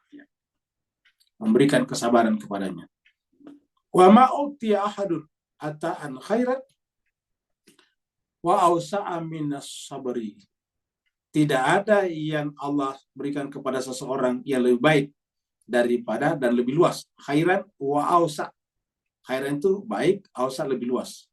Tidak ada yang Allah berikan kepada seseorang yang lebih baik dan lebih luas minas sabri, ketimbang atau daripada sabar. Jadi kalau kita sabar, maka Allah akan menjadikan kita sabar. Kalau kita menahan diri, maka kemudian Allah akan menjaga kita. Dan Allah mengatakan sebaik-baik pemberian yang Allah berikan kepada hambanya, yaitu ketika hambanya diberikan kemampuan untuk sabar. Minas sabri. Nah tadi ayatnya mengatakan wasbir, bersabarlah. Dan di dalam Al-Quran, sabar itu disebut dengan ulul azmi. Kita lihat di sini ayatnya. Ini adalah contoh sabar. Allah mengatakan, wasbir, bersabarlah. Lihukmi rabbika, atas hukum-hukum Tuhan. Fa'innaka bi'ayunina. Karena ingat, kamu berada dalam pengawasan kami. Wasabbih, dan bertasbihlah. Jadi, supaya kita sabar, banyaklah bertasbih. Memuji Allah SWT. Bertasbih kepada Allah dengan memujinya. Wasabbih bihamdi rabbika hina takum. Ketika kalian sadar. Kita artikan takum di sini sadar. Ketika kita tidak dalam keadaan tidur atau tidak dalam keadaan pingsan. Nah, jadi sabarlah. Ya. Karena innallaha ma'as-sabirin. Allah bersama dengan orang-orang yang sabar. Inilah pembahasan kita pada pagi hari ini. Kalau benar dari Allah Subhanahu wa taala, kalau ada khilaf dan salahnya itu adalah dari pribadi Al-Fakir, mohon dimaafkan. Amalkanlah yang datang dari Allah, karena yang datang dari Allah itulah yang benar. Dan jangan pernah meragukan kebenaran itu. Terima kasih banyak. Walafuminkum yang mau bertanya, dipersilakan. Assalamualaikum Ustaz. Waalaikumsalam warahmatullahi wabarakatuh. Silakan Pak Nur. Alhamdulillah barakatuh fi azim azim. Assalamualaikum Muhammad wa ala ajil barakatuh. Astagfirullah. Bismillahirrahmanirrahim. Ustaz, kembali pada 110. Bagaimana nak cantumkan ni kepada surah Bayyinah, wala tarfaraku min ahlul kitab ila akhir ayat. Kemudian dalam konteks zaman kita berdekatan dengan era Imam Mahdi alaihissalam, akan berada di zaman tersebut, dalam pembahagian menyatukan umat tadi, padahal kita terbagi di level atau derajat saya kata tadi, syariat, tarikat, hakikat, sehingga akhirnya tak semua yang dapat makrifat tadi. Beri pencerahan dan teguran penyatuan ini, barakallahu fi afwan semua. Baik, terima kasih banyak jemaah sekalian. Jadi kita hanya akan bisa berjumpa dengan Imam Mahdi baik secara rohani ataupun secara faktual nanti kalau dia datang, apabila kita juga memang mengenalnya. Dan kita tidak bisa mengenal Imam Mahdi kalau tidak mengenal Al-Quran, karena beliau adalah pasangan Al-Quran. Ya. Syarik Al-Quran. Jadi kita harus mengenalnya dengan memperdalam Al-Quran. Jadi kita mempelajari Al-Quran. Nah, kalau kita sudah bisa mengenalnya lewat Al-Quran, maka kemudian ya kita akan menemukan bahwa ternyata untuk mencapai Imam Mahdi itu seperti mana di ajaran Al-Quran itu bertingkat-tingkat tadi, derajat tadi. Ada kan tadi wali kulli darajatin, ada derajatnya. Tergantung dari amal perbuatan kita. Nah, dalam hal puasa biasanya. Puasa itu dikatakan oleh para ulama mempunyai tingkatan-tingkatan. Pertama tingkatan paling awal, tingkatan awam. Di atasnya tingkatan awam adalah tingkatan khawas. Di atasnya tingkatan khawas, khawasul khawas. Nah, untuk naik dari awam ke khawas ke khawasul khawas, nah itu tadi dikatakan Pak Nur. Kita harus bergerak dari apa? Dari yang luar, syariat. Dan syariat ini kita jadikan sebagai tariqah. jalan. Jadi syariat bukan hanya sekedar sebuah amalan biasa, tetapi sekaligus sudah tarekah jalan. Jadi setelah syariat ya tarekah. Jadi apabila kita masih menganggap syariat sebagai amalan biasa saja, berarti kita masih sangat awam. Harusnya syariat itu tarekah, karena syariat itu secara bahasa artinya jalan juga. Ingat Bapak sekalian, bagi yang belum pernah belajar bahasa Arab, syariat itu dari kata syari. Syari itu artinya jalan. Jadi kalau kita tanya, kamu tinggal di mana? Ini taskun. Ana askunu fi syari Sudirman. Saya tinggal di jalan Sudirman, itu di syari. Ya. Jadi namanya syariat itu jalan. Ya. Kemudian jalan yang lebih dispesifikasi namanya tarekah. Lahirlah kata tarekat itu. Tarekat itu untuk apa? Untuk mencapai derajat ma'rifat. Ya. Nah, untuk apa capai makrifat? Mengenal, ya, supaya kita mengenal bahwa semua di depannya itu cuma bungkus, cuma aksesoris. Ada hakikat di dalam. Nah, seperti itulah. Hakikat itu nantinya berada di ujung paling dalam. Namanya rahasia dari segala rahasia. Sirrul asrar. Rahasia dari segala rahasia. Dan itu cuma satu, dia di sana. Jadi rahasia dari segala rahasia adalah dia. Ya.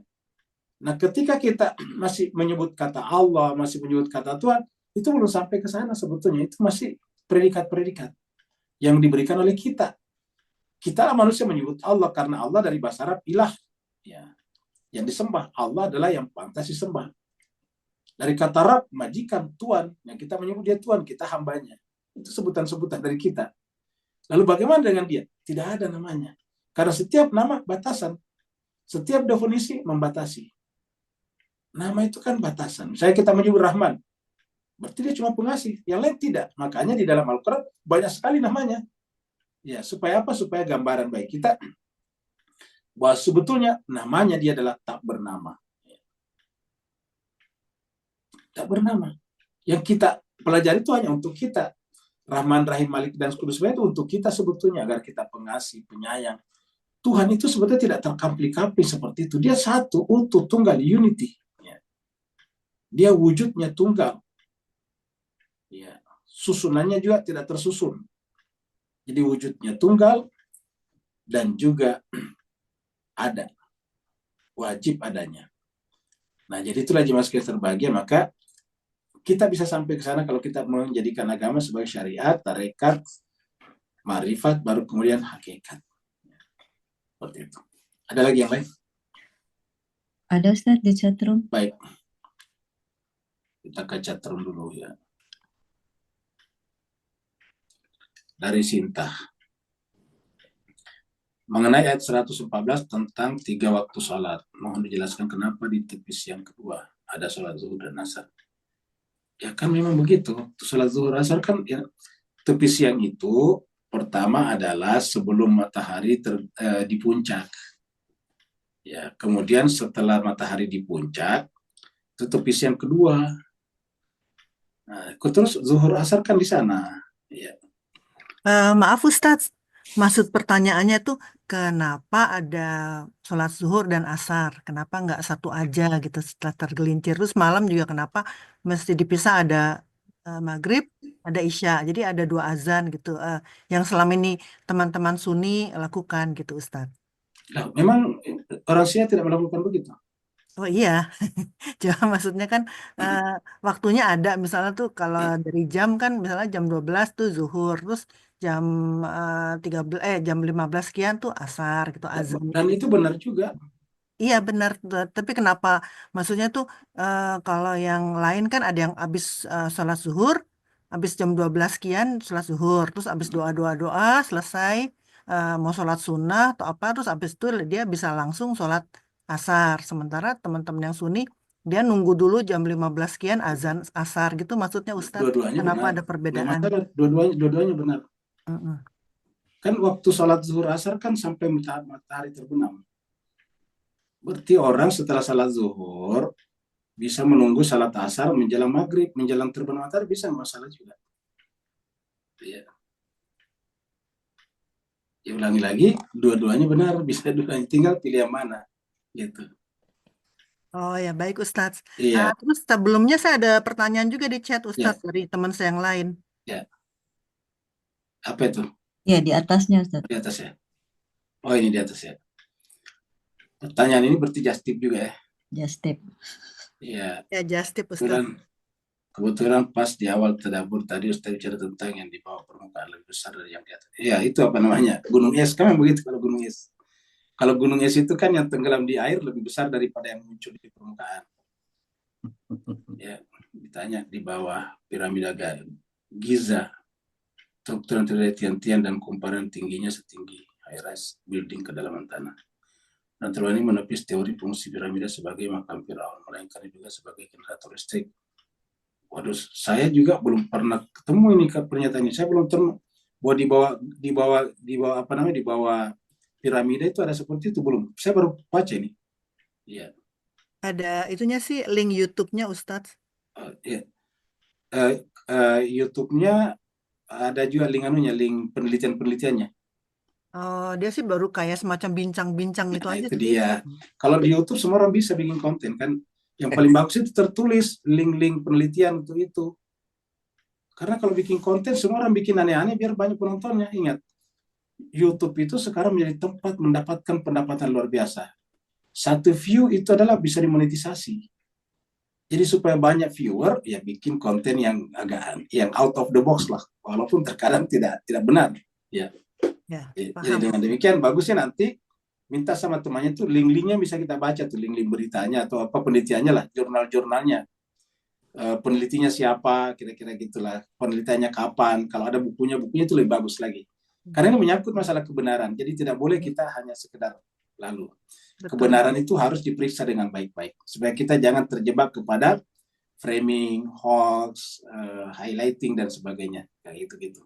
Tadi sih saya lihat sekilas di YouTube-nya tuh ada sih dari university apa gitu deretan apa tuh itunya ditampilkan gitu ya apa tuh bukan saya nggak tahu jurnal atau apa, pokoknya dari penelitian dari universitas apa berderet gitu ditulis. Cuma kan saya lagi dengerin tadabur jadi saya nggak sempat dengerin itunya gitu. Saya cuma lihat isinya aja. Nanti kalau begitu Ini nanti nanti Sinta saya dengar dulu sampaikan. baik. Nanti Sinta dengar dulu baik-baik. Setelah itu cari link-linknya baru Iya. bicarakan lagi kita di sini. Oke. Baik Apalagi Ustaz. kalau menurut Apa? saya di bawahnya ada generator listrik, menurut saya menjadi aneh sekali. Karena listrik ini kan ditemukan baru beberapa tahun terakhir. Sedangkan piramida ini dibangun sekitar berapa seribuan tahun lebih sebelum Masehi kan? Iya. Seperti itu mungkin kan dikatakan banyak. ini diduga sebagai generator listrik seperti yang diduga Tesla. Ya.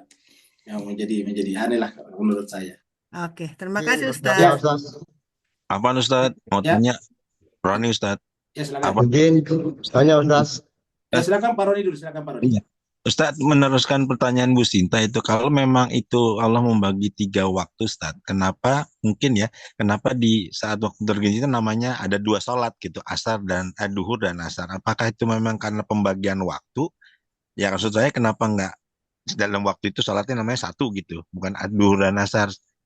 Maksudnya jadi apakah karena memang ada 2 nama itu karena waktunya atau karena apa gitu Ustaz? Yang kedua juga tadi pada saat matahari tergelincir kalau kita kan di barat, bagaimana dengan dunia sebagian lain gitu? Apa dia ke barat juga atau tergelincir aja gitu Ustaz? Sekarang Ustaz. Baik, jadi intinya adalah kenapa mesti harus 2 salat di waktu siang dan di waktu malam, yaitu maghrib isya dan zuhur asar. Sebetulnya Tuhan menginginkannya 1 kali aja Pak Roni, 8 rakaat, tapi kepanjangan. Ya. 8 rakaat langsung itu panjang sekali, jadi dibagi 2 aja, 4-4. Ya. Oh. Jadi 4-4, jadi potong 4 salam dulu, supaya bisa dulu duduk-duduk, supaya bisa ngopi-ngopi, kira-kira gitulah. Supaya bisa dizikir-zikir dulu, wirid-wirid dulu, bahkan bisa isi ceramah dulu.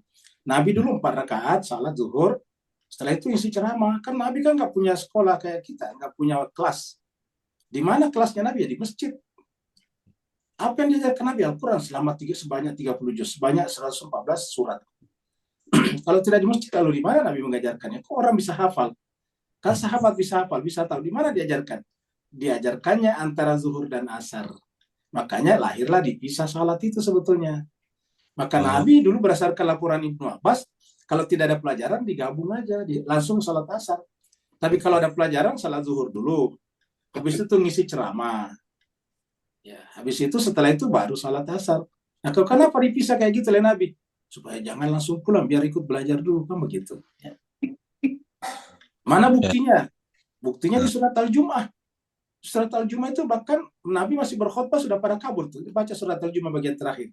Iya, ayat 11-nya Ustaz. Iya, setelahnya. Nabi masih mengajar di atas, kan beri kuliah. Coba khutbah itu kan memberi kuliah. Jadi khotib itu adalah lecturer sebetulnya, dosen. Ya. Nabi sedang mengajar di atas, tiba-tiba banyak yang kabur tuh gara-gara ada topeng monyet. Nah, kayak gitu. Nah, maka oleh sebab itulah, supaya jangan kabur, salat zuhur dulu 4 rakaat. Habis itu Nabi mengajar. Bayangkan kayak kita ini, membaca 3 ayat saja bisa kita bahas sampai 2 jam. Kalau di luar Ramadan itu 2 jam rata-rata kita. Nah, itu kan nanti kemudian setelah itu baru salat asar. Maka kelihatan terpisah Pak Roni seperti itu. Oh. Oke, dasarnya itu ya Ustaz. Syukran Iya. Ustaz. Nah, sekarang pertanyaan kenapa maghrib itu 3 rakaat? Kenapa nggak 4 rakaat juga? Karena total rakaat salat fardu harus ganjil juga.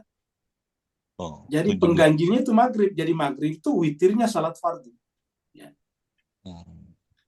Jadi kita ulangi bagi yang lain, maghrib itu semacam witirnya salat fardu.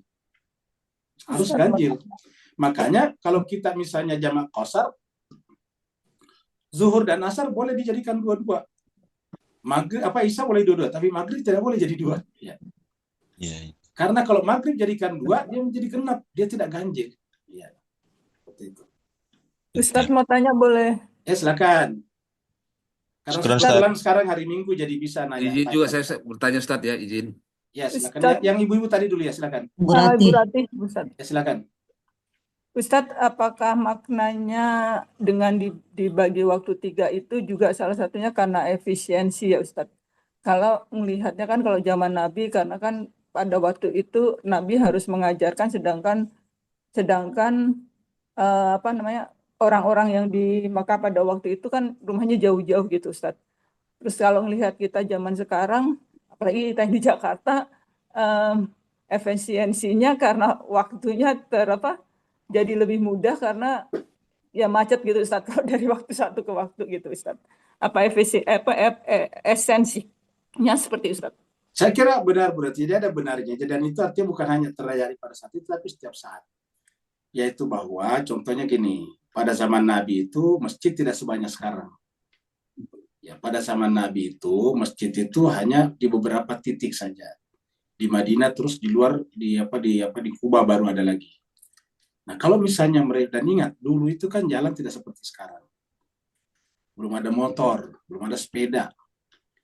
Nah, kalau mereka datang salat zuhur, lalu kemudian pulang, terus kemudian setelah itu jam 3 azan lagi, gimana coba? Baru nyampe di rumahnya makan, balik salat asar lagi, coba. Bayangkan. Misalnya habis salat zuhur nih, terus kemudian jalan kembali ke rumahnya. Di rumahnya makan siang dulu. Begitu selesai salat makan siang, pergi salat asar lagi. Ya. Nanti begitu selesai salat asar, balik lagi ke rumahnya jalan kaki, jalan kaki, lalu kemudian mandi apa segala, terus pergi lagi, kedengar lagi azan maghrib. Akhirnya apa yang terjadi kemudian? Ini cuma mondar-mandir ke masjid dan tidak ada kegiatan lain. Nah, maka kemudian zuhur asar itu digabung, dijamak, maghrib isya digabung atau dijamak. Ya, maka walaupun kata jamak sebetulnya itu bahasa Arab ya. Kata-kata itu sebetulnya artinya tidak dijamak. Dijamak itu kan artinya 2 yang berbeda baru dipisahkan. Cuma kita menggunakan istilah dijamak. Sebetulnya sih waktu zuhur asar ya memang di situ, di siang itu. Logikanya gini kira-kira Bapak Ibu yang baru dengarkan ini. Kalau setelah matahari tergelincir ke barat sampai matahari terbenam, itu adalah klaster siang yang isinya 2 salat zuhur dan salat asar. Pertanyaannya sekarang ialah, kalau kita sudah melaksanakan salat zuhur pada jam 12 misalnya, atau jam 12.30, ya sudah selesai salat zuhur, pertanyaannya masih adakah kewajiban salat zuhur kita? Jawabannya sudah tidak ada, karena sudah ditunaikan. Kalau kewajiban salat zuhur sudah gugur karena sudah ditunaikan, maka sisa waktu yang ada buat siapa? Sisa waktu yang tersisa atau waktu yang tersisa itu buat salat asar. tinggal mau melakukannya di awal waktu atau nanti jam 3:30, kira-kira gitulah. Logikanya seperti itu. Maka yang mau melakukannya lebih awal bisa dibenarkan juga. Yang mau melakukannya di 3:30 silakan juga, ya tidak ada masalah. Ya. Seperti itu. Seperti inilah. Jadi inilah begitu juga dengan maghrib dan isya. Nah sebetulnya itu aslinya yang namanya maghrib isya zuhur asar itu sebetulnya kalau kita lihat surat An-Nur itu yang ada cuma zuhur sebetulnya. Zuhur awal, zuhur kedua. Kalau yang namanya salat malam itu yang ada isya pertama, isya kedua. Jadi isya pertama itu 3 rakaat, isya kedua itu dalam 4 rakaat. Zuhur pertama 4 rakaat, zuhur kedua 4 rakaat. Makanya tadi kepada Pak Roni kita katakan aslinya itu 8 rakaat zuhur asar. Aslinya itu 7 rakaat maghrib isya. Tetapi kemudian diselesaikan dihentikan di tengah-tengahnya, salam dulu. Baru kemudian naik lagi. Karena kalau 4-8 langsung kan kepanjangan. Kasihan kalau ada orang yang tidak bisa berdiri lama dan sebagainya. Maka kemudian diambillah 4 rakaat paling moderat. Salam dulu. Seperti itu. Ada lagi yang Pak Ustaz Wahyudin tadi silakan. Ada Ya, Ustadz, syukur Ustaz. Ya, Syukur, Pak Ustaz syukur. Masur, Wahyudin silakan. kayaknya Pak Masur dulu deh, baru Oh ya Ustadz gitu ya. Wahyudin. Monggo, Ustaz Wahyudin monggo. dulu ya, Ustaz Wahyudin silakan. Monggo, saya Ustaz ya. Ya silakan. Oh ya, syukur Ustaz. Mohon maaf, mungkin ya pertanyaan lain Ustaz, tapi terkait dengan amalan kita di bulan Ramadan ini Ustaz, yaitu soal iktikaf gitu ya. Dalam surah Al-Baqarah itu kan jelas perintahkan soal i'takifu fil masajid itu. Nah, yang saya ingin sorot itu kebiasaan kita gitu, yang menginap di bangunan masjid itu. Padahal menurut saya ini menurut saya, tolong dikoreksi kalau saya keliru Ustaz ya. Padahal i'takifu fil masajid itu kan sebenarnya masajid itu kan secara makna kalau harfiah Ustaz ya, itu tempat-tempat sujud gitu. Ya tidak mesti harus di bangunan masjid itu kan. I'tikaf itu berdiam itu maksudnya berdiamlah kalian di tempat-tempat sujud kalian gitu loh. Maknanya apa itu adalah harus lebih kencang beribadah gitu. Sholat ke apa dan sebagainya. Tidak mesti harus tidur di masjid. Itu pemahaman bodoh saya Ustaz. Mohon pencerahannya. Assalamualaikum warahmatullahi wabarakatuh. Waalaikumsalam warahmatullahi wabarakatuh. Jadi terima kasih banyak Ustaz. Jadi ada benarnya. Tetapi bagi mereka yang tidur di masjid tidak ada masalah juga selama jangan tidurnya di tempat sholat, di pinggir-pinggir, di istilahnya pada zaman Nabi di sufa, kan gitu. Dan harus teratur, jangan sampai tidur sembarangan, auratnya terbuka, terus macam-macam, harus teratur. Tidur di masjid harus teratur. Jangan kacau tidurnya kalau semuanya kepala di utara, kepala di utara, seperti itulah. Kalau semuanya kepala di barat, seperti itu. Jadi dengan demikian harus teratur seperti itu. Yang kedua, harus pakai alas. Karena jangan sampai nanti ada najis yang keluar dari tubuh kita. Seperti itu. Ya. Kalau seandainya mau tidur di masjid. Karena dulu di waktu zaman di Nabi Pak Ustaz Wahyudin, memang ada orang tinggal di masjid. Namanya Ahlus Sufa. Begitu. Jadi Ahlus Sufa itu adalah orang yang tinggal di masjid. Masjid Nabi. Ya. Iya. Nah, dengan demikian boleh-boleh saja, tetapi harus dijaga baik-baik. Karena ini tempat suci. Ya, pertama, publik, artinya orang bisa melihat. Dengan demikian, jangan sampai auratnya terbuka. Harusnya jangan sholat di tempat yang orang sholat. Jangan tidur di tempat yang sholat. Bagusnya di bagian belakang atau di bagian sofa, di sana dikasih tirai misalnya supaya jangan terbuka seperti itu. Apalagi biasa kalau ada perempuan juga, harusnya yang perempuan di tempat yang lebih tertutup lagi. Seperti itu. Tetapi benar saya kira Ustaz Wahyudin tidak harus diartikan dengan menginap. Kenapa? Karena i'tikaf itu artinya berdiam di sana. Karena kata i'tikaf itu digunakan juga untuk di Masjidil Haram itu. Ya. Di dalam Al-Qur'an itu dikatakan bahwa kami membuat wahidna ila Ismaila an tahira baitya lit-ta'ifina wal akifina. Akifina i'tikaf. Ta'ifina wal akifina wa ruk'ai sujud. Nah, seperti itu. Jadi diungkapkan juga seperti itu. Jadi bahkan Nabi mengatakan siapa yang duduk di masjid dan menunggu waktu salat atau waktu salat berikutnya, maka dia niatkan i'tikaf. Ya. Nawaitul i'tikafa ya, fi hadzal masjid lillahi ta'ala. Saya berniat untuk i'tikaf. Jadi maka dihitung i'tikaf. Jadi i'tikaf tidak harus menginap, walaupun boleh juga menginap, tidak ada masalah. Sekarang berikutnya siapa tadi? Pak Masur mau tanya tadi. Silakan, Makassar silakan. Izin Ustaz. Ya, silakan. Oke, baik, makasih. Assalamualaikum warahmatullahi wabarakatuh ya. Waalaikumsalam warahmatullahi wabarakatuh. Izin tanya Ustadz tentang di masyarakat kita ini kelihatan ada dua versi tentang salat apa namanya salat berjamaah, bukan salat jamaah salat ya, berjamaah salat. Ya, ada yang menganggap bahwa itu kan bonus yang diberikan oleh Allah Subhanahu Wa Taala, sehingga ini seakan-akan sangat menggampangkan kita melakukan jamaah kasar ya. Begitu ada perjalanan kurang lebih 80 km, jamaah lagi. Tapi ada juga persepsi mengatakan bahwa perilaku seperti itu dianggap terlalu cengeng ya. Sedikit-sedikit jamaah lagi. Kalau persepsi Prof. Nasar itu mengatakan bahwa sekarang ini kan transportasi sudah lancar ya. Kemudian di mana-mana ada masjid ya.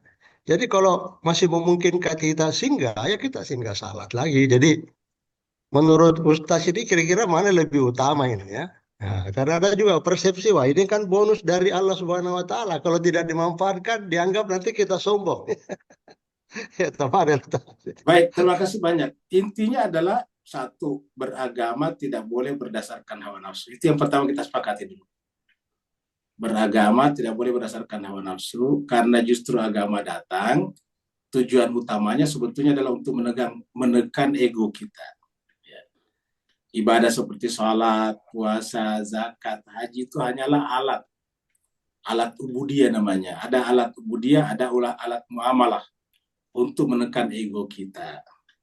Di dalam Al-Quran itu ketika Allah memanggil Nabi Musa, yang pertama dia katakan satu-satunya yang boleh berkata aku sebetulnya adalah saya, kata Tuhan. Allah berkata di dalam surat Al-Qasas itu kepada Musa, wahai Musa, innani anallah la ilaha illa ana fa'budni wa aqimis salata li dzikri. Wahai Musa, sungguhnya aku, benar kata aku itu anak. Aku itu adalah Allah. Innani ana Allah. Aku itu adalah Allah. Jadi tidak boleh kita mengaku sebetulnya. Itulah yang menyebabkan di dalam Al-Quran itu orang makhluk-makhluk yang durhaka dimulai dengan kata aku. Mengaku maksudnya. Kalau kita mengatakan mobilku nggak masalah, tapi maksudnya mengaku, akulah. Contohnya misalnya iblis ketika tidak sujud. Tuhan tanya, wahai iblis, kok kenapa kamu tidak sujud? Apa jawabannya iblis? Jadi bahasa Arabnya Al-Quran mengatakan, "Mamana aka alla tasjuda iza amartuk." Apa masalahnya kamu tidak sujud ketika kuperintahkan, kata Tuhan? Apa jawaban iblis? Ana khairum min. Aku kan lebih baik dari dia. Nah itu akunya. Aku lebih baik dari dia. Ya, khalaqtani min nar wa khalaqtahu min tin. Artinya apa? Akunya iblis mempersepsi perintah Tuhan. Berarti tadi masuk hawa nafsu namanya. Kan iblis mengatakan, ngapain saya sujud kepada dia Tuhan? Nah dia kan dari tanah, saya dari api. Nah kira-kira itulah. Jadi artinya perintah Tuhan itu dia persepsi sendiri. Oleh siapa? Oleh akunya, oleh hawa nafsunya. Ketika Nabi Musa datang kepada Fir'aun, wahai Fir'aun, halaka ila antadakka wahdiyaka ila rabbika fatakhsha. Wahai Fir'aun, tidak ada keinginan pada diri kamu untuk mengenal Allah, mengenal Tuhan. Apa kata Fir'aun? Qala ana rabbukumul a'la. Akulah Tuhan yang paling tinggi kamu gitu. Jadi selalu akunya dulu. Akulah. Jadi Fir'aun mempersepsi permintaan Nabi Musa yang merupakan utusan Tuhan itu berdasarkan hawa nafsu subjektivitasnya. Ana rabbukumul a'la. Akulah. Ketika patung-patung, sebagian patung rusak di kuil-kuil Babilonia, maka kemudian Namrud, Raja Babilonia, memanggil Nabi Ibrahim. Begitu Ibrahim sampai, tanya, oh Ibrahim, kamu yang menghancurkan patung-patung itu. Tuhan, kenapa tanya saya? Harusnya tanya kepada patung-patung itu, kan masih ada patung-patung yang tersisa di sana, patung besar. Yang hancur cuma yang kecil, masih ada yang besar. Kenapa Tuhan tidak tanya kepada patung itu, siapa yang menghancurkan patung-patung itu? Oh, marah siapa namanya si Namrud. Berarti kamu tidak menyembah patung? Tidak Tuhan. Lalu siapa Tuhan kamu? Nah, itu dia balikan surat Al-Baqarah. Apa kata Nabi Ibrahim? Nabi Ibrahim, dia katakan, Rabbi yalladhi yuhyi wa yumit. Tuhanku ialah yang menghidupkan dan mematikan. Apa jawaban Namrud? Ana, mulai lagi, ana uhyi wa umit. Akulah yang menghidupkan dan mematikan. Jadi kesimpulannya dari pertanyaan Pak Masud tadi, kita harus berhati-hati jangan sampai beragama berdasarkan hawa nafsu kita. Kita mempersepsi perintah-perintah Tuhan. Karena kalau misalnya kita tadi berkata, bukankah sekarang lebih gampang sholat karena masjid di mana-mana? Kita bisa menjawab juga, lebih gampang dulu Pak Masud. Karena yang namanya padang pasir itu di mana-mana bisa orang sholat, karena kan kering. Ya. Yang namanya di padang pasir itu, begitu waktu sholat tiba, kita bisa langsung turun di situ. Kenapa? Karena kering. Ya. Tidak perlu pakai alas. Beda dengan di kita, daerah tropis itu basah, becek. Tapi kalau di padang pasir, di mana-mana orang bisa sholat, tidak perlu menunggu masjid. Dan di dalam Al-Quran dikatakan semua permukaan tanah bisa jadi masjid. Kullu ardin masjidun. Setiap permukaan tanah adalah masjid. Jadi kalau ada pendapat yang mengatakan bahwa sekarang kan masjid ada di mana-mana, lah lebih dulu lagi, lebih pada zaman Nabi lebih banyak lagi. Setiap permukaan tanah adalah masjid. Dia bisa langsung turun begitu masuk waktu salat asar lagi, turun lagi di situ, salat di situ. Tidak ada air kan bisa tayamum. Di situ kan ada debu. Tetapi kenapa Nabi tidak melakukan itu? Itulah agama. Kita harus strikt mengikuti Allah dan Rasulnya. Ati Allah wa ati Rasul, dan tidak boleh masuk persepsi pribadi kita di situ. Begitu masuk persepsi pribadi, berarti ego namanya. Dan justru agama datang untuk menekan ego kita. Tapi ada tapinya, kalau ada yang melakukan seperti Pak Masud katakan tadi, seperti Pak Pramono, silakan.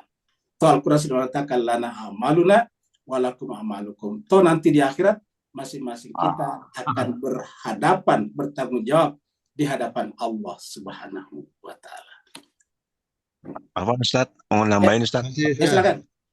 Apa Ustaz? Itu mungkin untuk menyikapi apa tadi pertanyaan apa bisa yang dikosor itu mungkin karena kita sudah masuk ke fikih safar ya Ustaz. Jadi karena kita masuk ke fikih safar, jadi kita harus taat dengan fikihnya itu Ustaz. Betul nggak? Betul sekali. Itu sih dengan hukum-hukum agama. Hukum agama itu sudah ada contohnya dari Rasul. Kalau masuk persepsi pribadi kita itu ego namanya. Ketika misalnya Nabi contohkan kalau dia safar, dan tidak pernah Nabi dicontohkan tidak kalau dia safar tidak dikosar salatnya, selalu kosar. Ya. Bahkan mohon maaf kalau kita baca misalnya Nabi berhaji dan tawaf di Mina, tawaf di Mina, wukuf di Arafah. Itu Nabi kan itu jamak kasar salatnya. Coba baca di semua riwayat.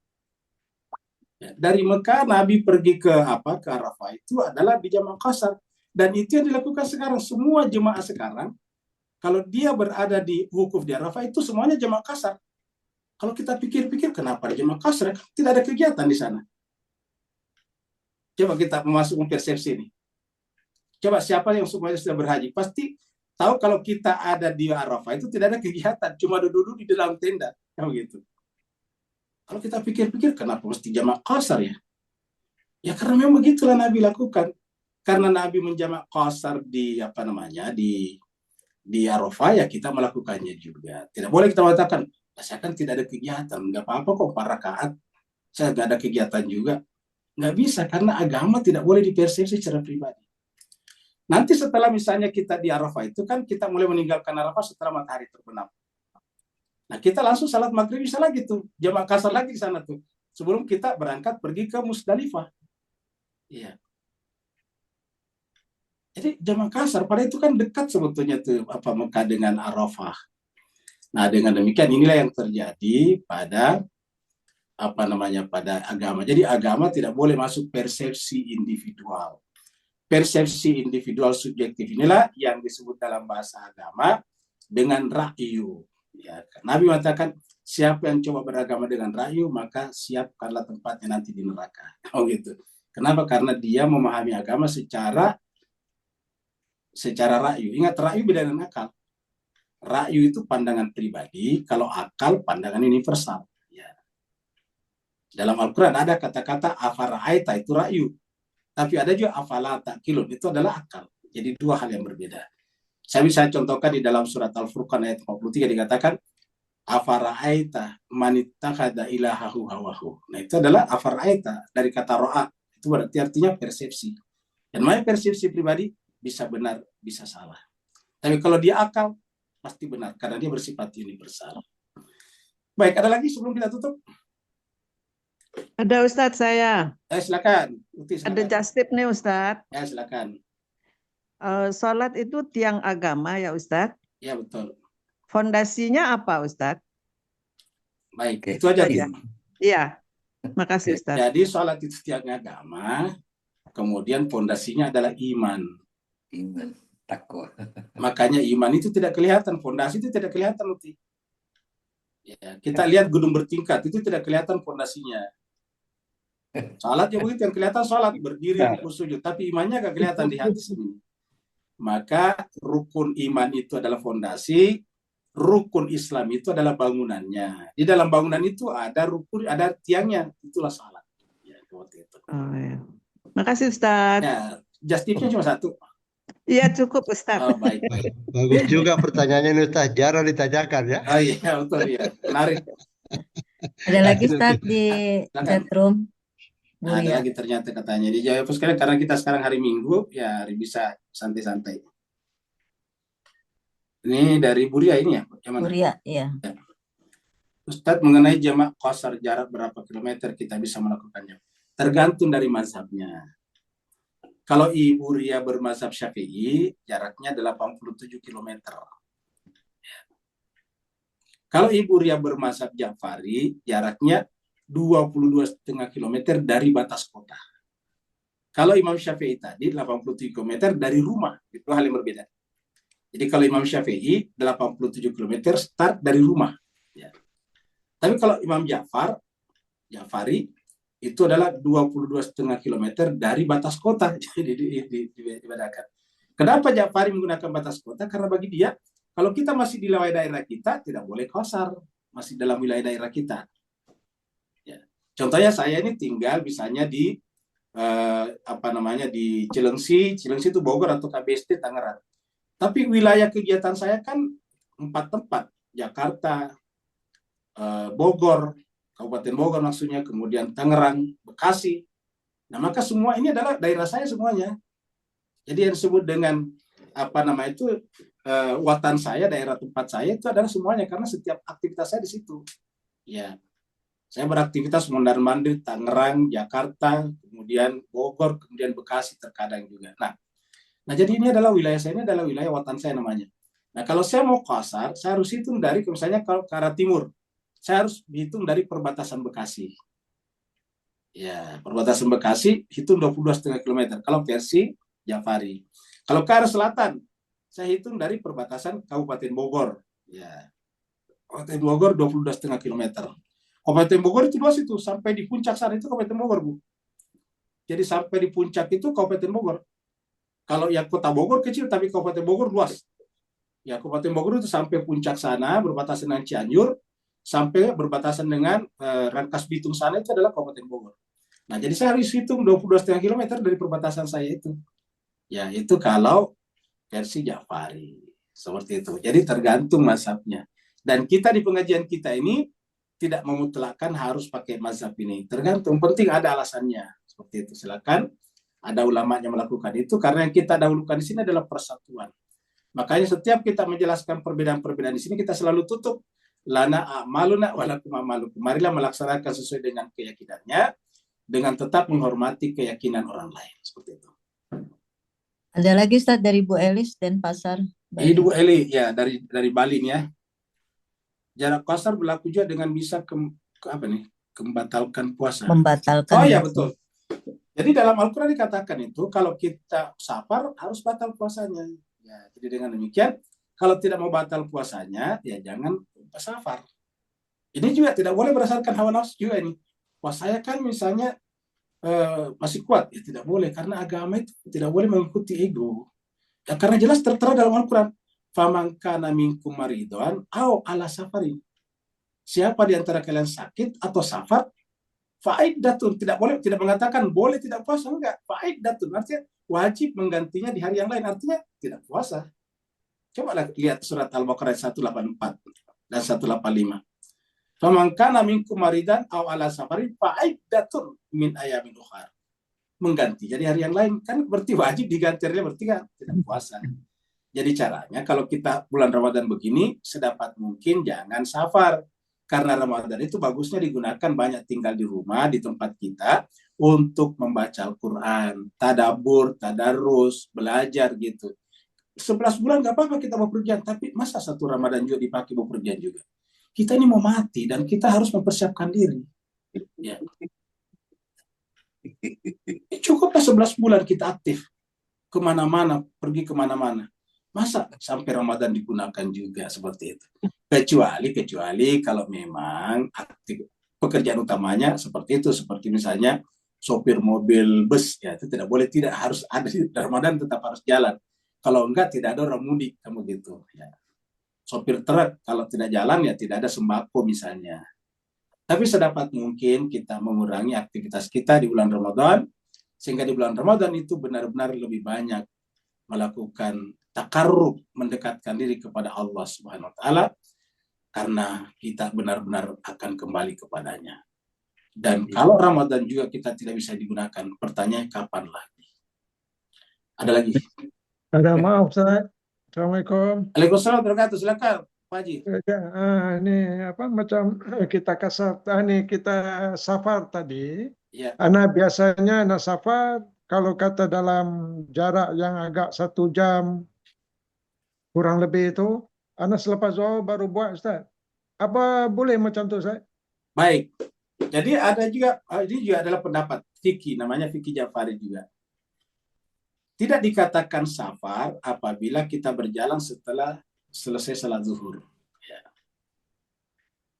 Kenapa? Karena disebut safar itu kalau melintasi waktu, ya, dengan jarak tertentu. Nah, maka kalau kita misalnya bepergiannya setelah selesai salat zuhur, ya, kan kalau kita di rumah salat zuhur itu kan bisa dijamak zuhur langsung asar, baru jalan. Tapi ingat, bukan di qasar, di jamak, di kumpul doa, zuhur langsung asar, tapi tidak dijamak di qasar. Nah, setelah itu baru kita jalan. Nah, dengan demikian dalam perjalanan itu dianggap tidak lagi safar, ya, karena dianggap sudah matahari sudah lewat. Seperti itu Pak Jida, benar. Ya. Ya, oke, terima kasih Ustaz. Waalaikumsalam, silakan Pak Nur. Bagaimana konteks dengan saudara-saudara kita yang mudik kembali ke kampung, yang berkilo-kilometer, atau para asatiza yang datang ke negeri orang atas jemputan berdakwah, beri pencerahan dan teguran, apa soalannya? Baik, jadi cuma sekali berbahagia mereka-mereka yang safar, entah termasuk karena urusan dakwah atau urusan mudik, semuanya harusnya tidak puasa, ya, harus berbuka puasa. Itu tadi. Jadi harus, kenapa? Karena nanti diganti dari lain. Faidatun min ayamin ukhar. Yang penting kita sudah berniat, waktu sebelum Ramadan kita sudah berniat, saya berniat untuk berpuasa selama 1 bulan. Nah, maka berarti niat kita sudah selesai. Kalau kita terpaksa misalnya safar karena tadi urusan dakwah ataupun urusan mudik, maka kita ganti dengan di hari yang lain. Tidak ada masalah. Ya, Tuhan Maha memaafkan. Dan begitulah agama itu bukan hitam putih sebetulnya. Agama itu, kata hitam putih itu bukan tidak ada fleksibilitasnya. Agama itu ada elastisitasnya. Elastisitasnya apa tadi? Seperti kalau kita bepergian, sholat bisa ditinggalkan sepotong, jadi 4 jadi 2 rakaat. Gitu. Itu elastisitasnya. Kalau kita di bulan Ramadan bepergian, boleh tidak puasa, tapi diganti. Itu elastisitasnya seperti itu. Elastisitasnya bukan tidak puasa, bukan tidak salat, tetapi salat, tetapi 2 rakaat zuhur aja, 2 rakaat asar saja. Bukan tidak puasa, tetapi puasanya nanti diganti di luar. Seperti itu. Karena toh substansi daripada puasa adalah memahami apa yang kita lakukan pada saat kita tidak makan, tidak minum. Al-Quran mengatakan, Nabi mengatakan betapa banyak orang berpuasa tidak dapat apa-apa dari puasanya kecuali lapar dan dahaga. Artinya bahwa yang diinginkan puasa itu bukan tidak makan, tidak minumnya. Bukan di luarnya, tetapi bagaimana puasa itu merubah karakter jiwa kita menjadi orang yang bertakwa. Seperti itu. Ada lagi Ustaz, satu lagi. Ada lagi. Buria. Ya, Buria. Bagaimana pergi umroh saat Ramadan? Nah, ini dia. Jadi makanya sebetulnya kalau pendapat saya, ya bagusnya sih kalau Ramadan nggak usah kita bepergian. Di rumah saya itikafnya di masjid sama aja kok. Ya. Intinya itu bukan itikaf di masjid di sana atau di sini, enggak. Bukan tinggal di Mekah atau bukan di Mekah. Kalau seandainya paling mulia orang tinggal di Mekah, maka mulialah itu Abu Lahab, Abu Jahal, karena dia tinggal di sana. Ya. Enggak, mulia itu ada takwa. Ini nama apa namanya? Yang paling mulia di antara kalian akramakum innallaha atqakum. Ya. Jadi bukan tinggal di situ. Kalau paling mulia tinggal di Mekah, ya paling mulia lah itu Abu Lahab, Abu Jahal, karena dia orang Mekah asli. Jadi begitu. Kalau paling mulia orang berbahasa Arab, ya pasti paling mulia itu Abu Lahab. Bahasa Arabnya dia Jesus fasih. Itu yang namanya Abu Lahab, berantem dengan istrinya aja pakai bahasa Arab. Ya. Tetapi apa kata Al-Quran? Tabat yada Abi Lahab wa tabba ma agna anhu. Dimasukkan dalam neraka. Definitif dalam Al-Quran itu masuk neraka. Ya. Jadi apa artinya agama ini? Substansi. Jadi kita itikaf bukan di Mekah sana, bukan di sini. Ya orang mau itikaf di Mekah juga, pulang korupsi juga sama aja. Mantap, Ustaz. Ya. Bahkan mohon maaf, yang disebut dengan Khadimul Haramain, rajanya Saudi, dengan gampang membunuh orang tuh. Jamal Khashoggi dulu dibunuh dengan sangat sadis. Ya. Diperangi saudaranya di Yaman, saudara Muslim. Di bulan Ramadan juga dulu diperangi coba. Jadi substansinya bukan di Mekah, bukan di mana. Iya. Kita boleh itikaf dimanapun. Kalau tidak bisa masjid, di rumah kita juga bisa itikaf. Ya, seperti itu. Seperti dikatakan tadi Ustadz Wahyudin. Jadi marilah kita jangan terjebak pada aspek-aspek eksoterik. Tapi marilah kita berusaha untuk masuk kepada aspek-aspek yang sifatnya esoterik. Seperti itu. Ada lagi Ustaz dari Ibu Nur Singapura Oh ya, di mana nih? di chatroom. Chatroom ya. Kalau perlu safar 10 hari atau lebih, apa harus puasa atau tidaknya? Kalau sudah 10 hari lebih, sudah dianggap mukimin. Ya, seperti itu. Cuma memang kalau misalnya orang bepergian ke Mekah itu kan bukan tidak langsung ke situ, ada proses bepergiannya. Ya, jadi artinya bepergian dari Singapura sampai ke Mekahnya itu ada nanti juga. Ya, apalagi kalau biasanya sih travelnya membawa dulu juga ziarah ke Madinah juga, baru pergi iktikaf di Masjidil Haram. Ada lagi?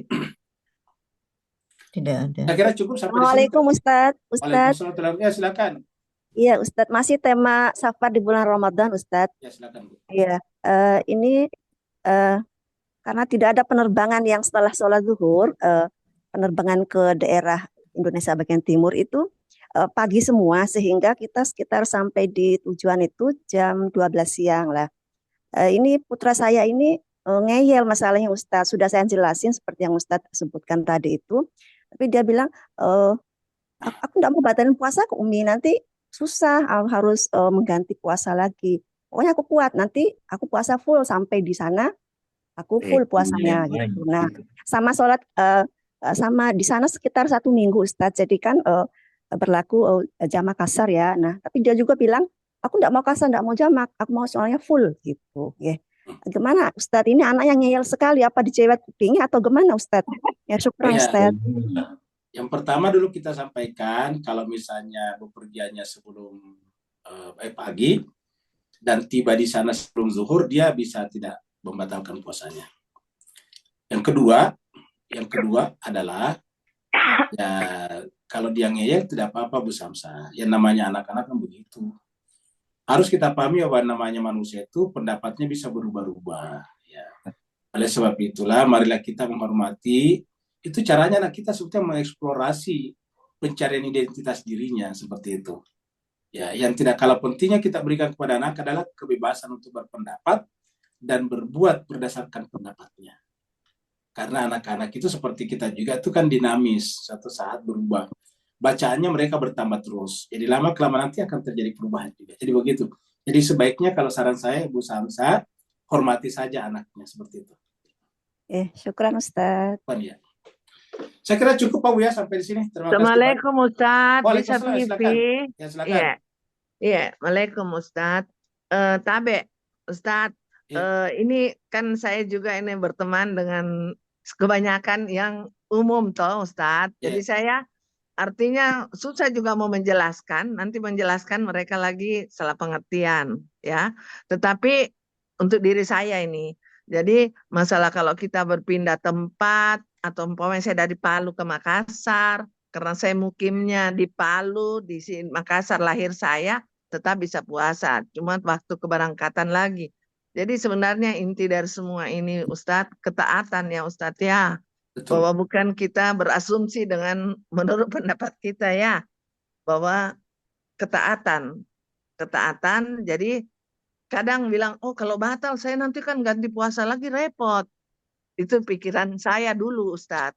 Tapi ternyata ya tadi juga Ustadz sudah jelaskan ada ayatnya sholat itu dimudahkan apalagi kita ini bekerja. Kadang-kadang teman saya kan bilang saya enggak sholat sudah lewat waktunya.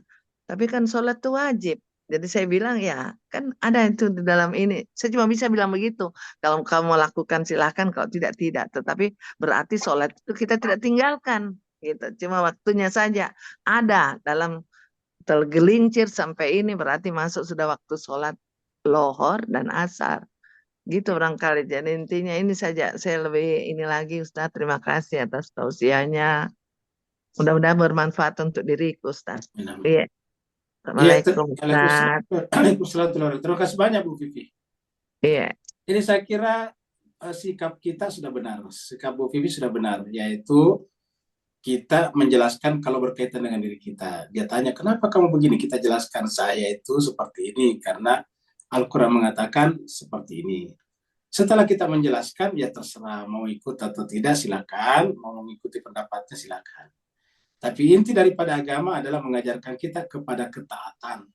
Karena berkali-kali disebutkan dalam Al-Quran, ati'ullaha wa ati'ur rasul. Taatlah kepada Allah dan taatlah kepada Rasul. Dan hanya dengan tidak memperturutkan subjektivitas kita atau ego kita, baru kita bisa taat kepada Allah dan Rasulnya. Jadi kenapa kita disuruh taat kepada Allah dan Rasulnya? Karena dengan cara begitu Allah mengajari kita untuk melawan diri kita. Karena kalau kita tidak bisa melawan diri kita, berarti kita tidak bisa melawan kehidupan dunia. Kata orang-orang bahwa kata Nabi ya bukan orang-orang.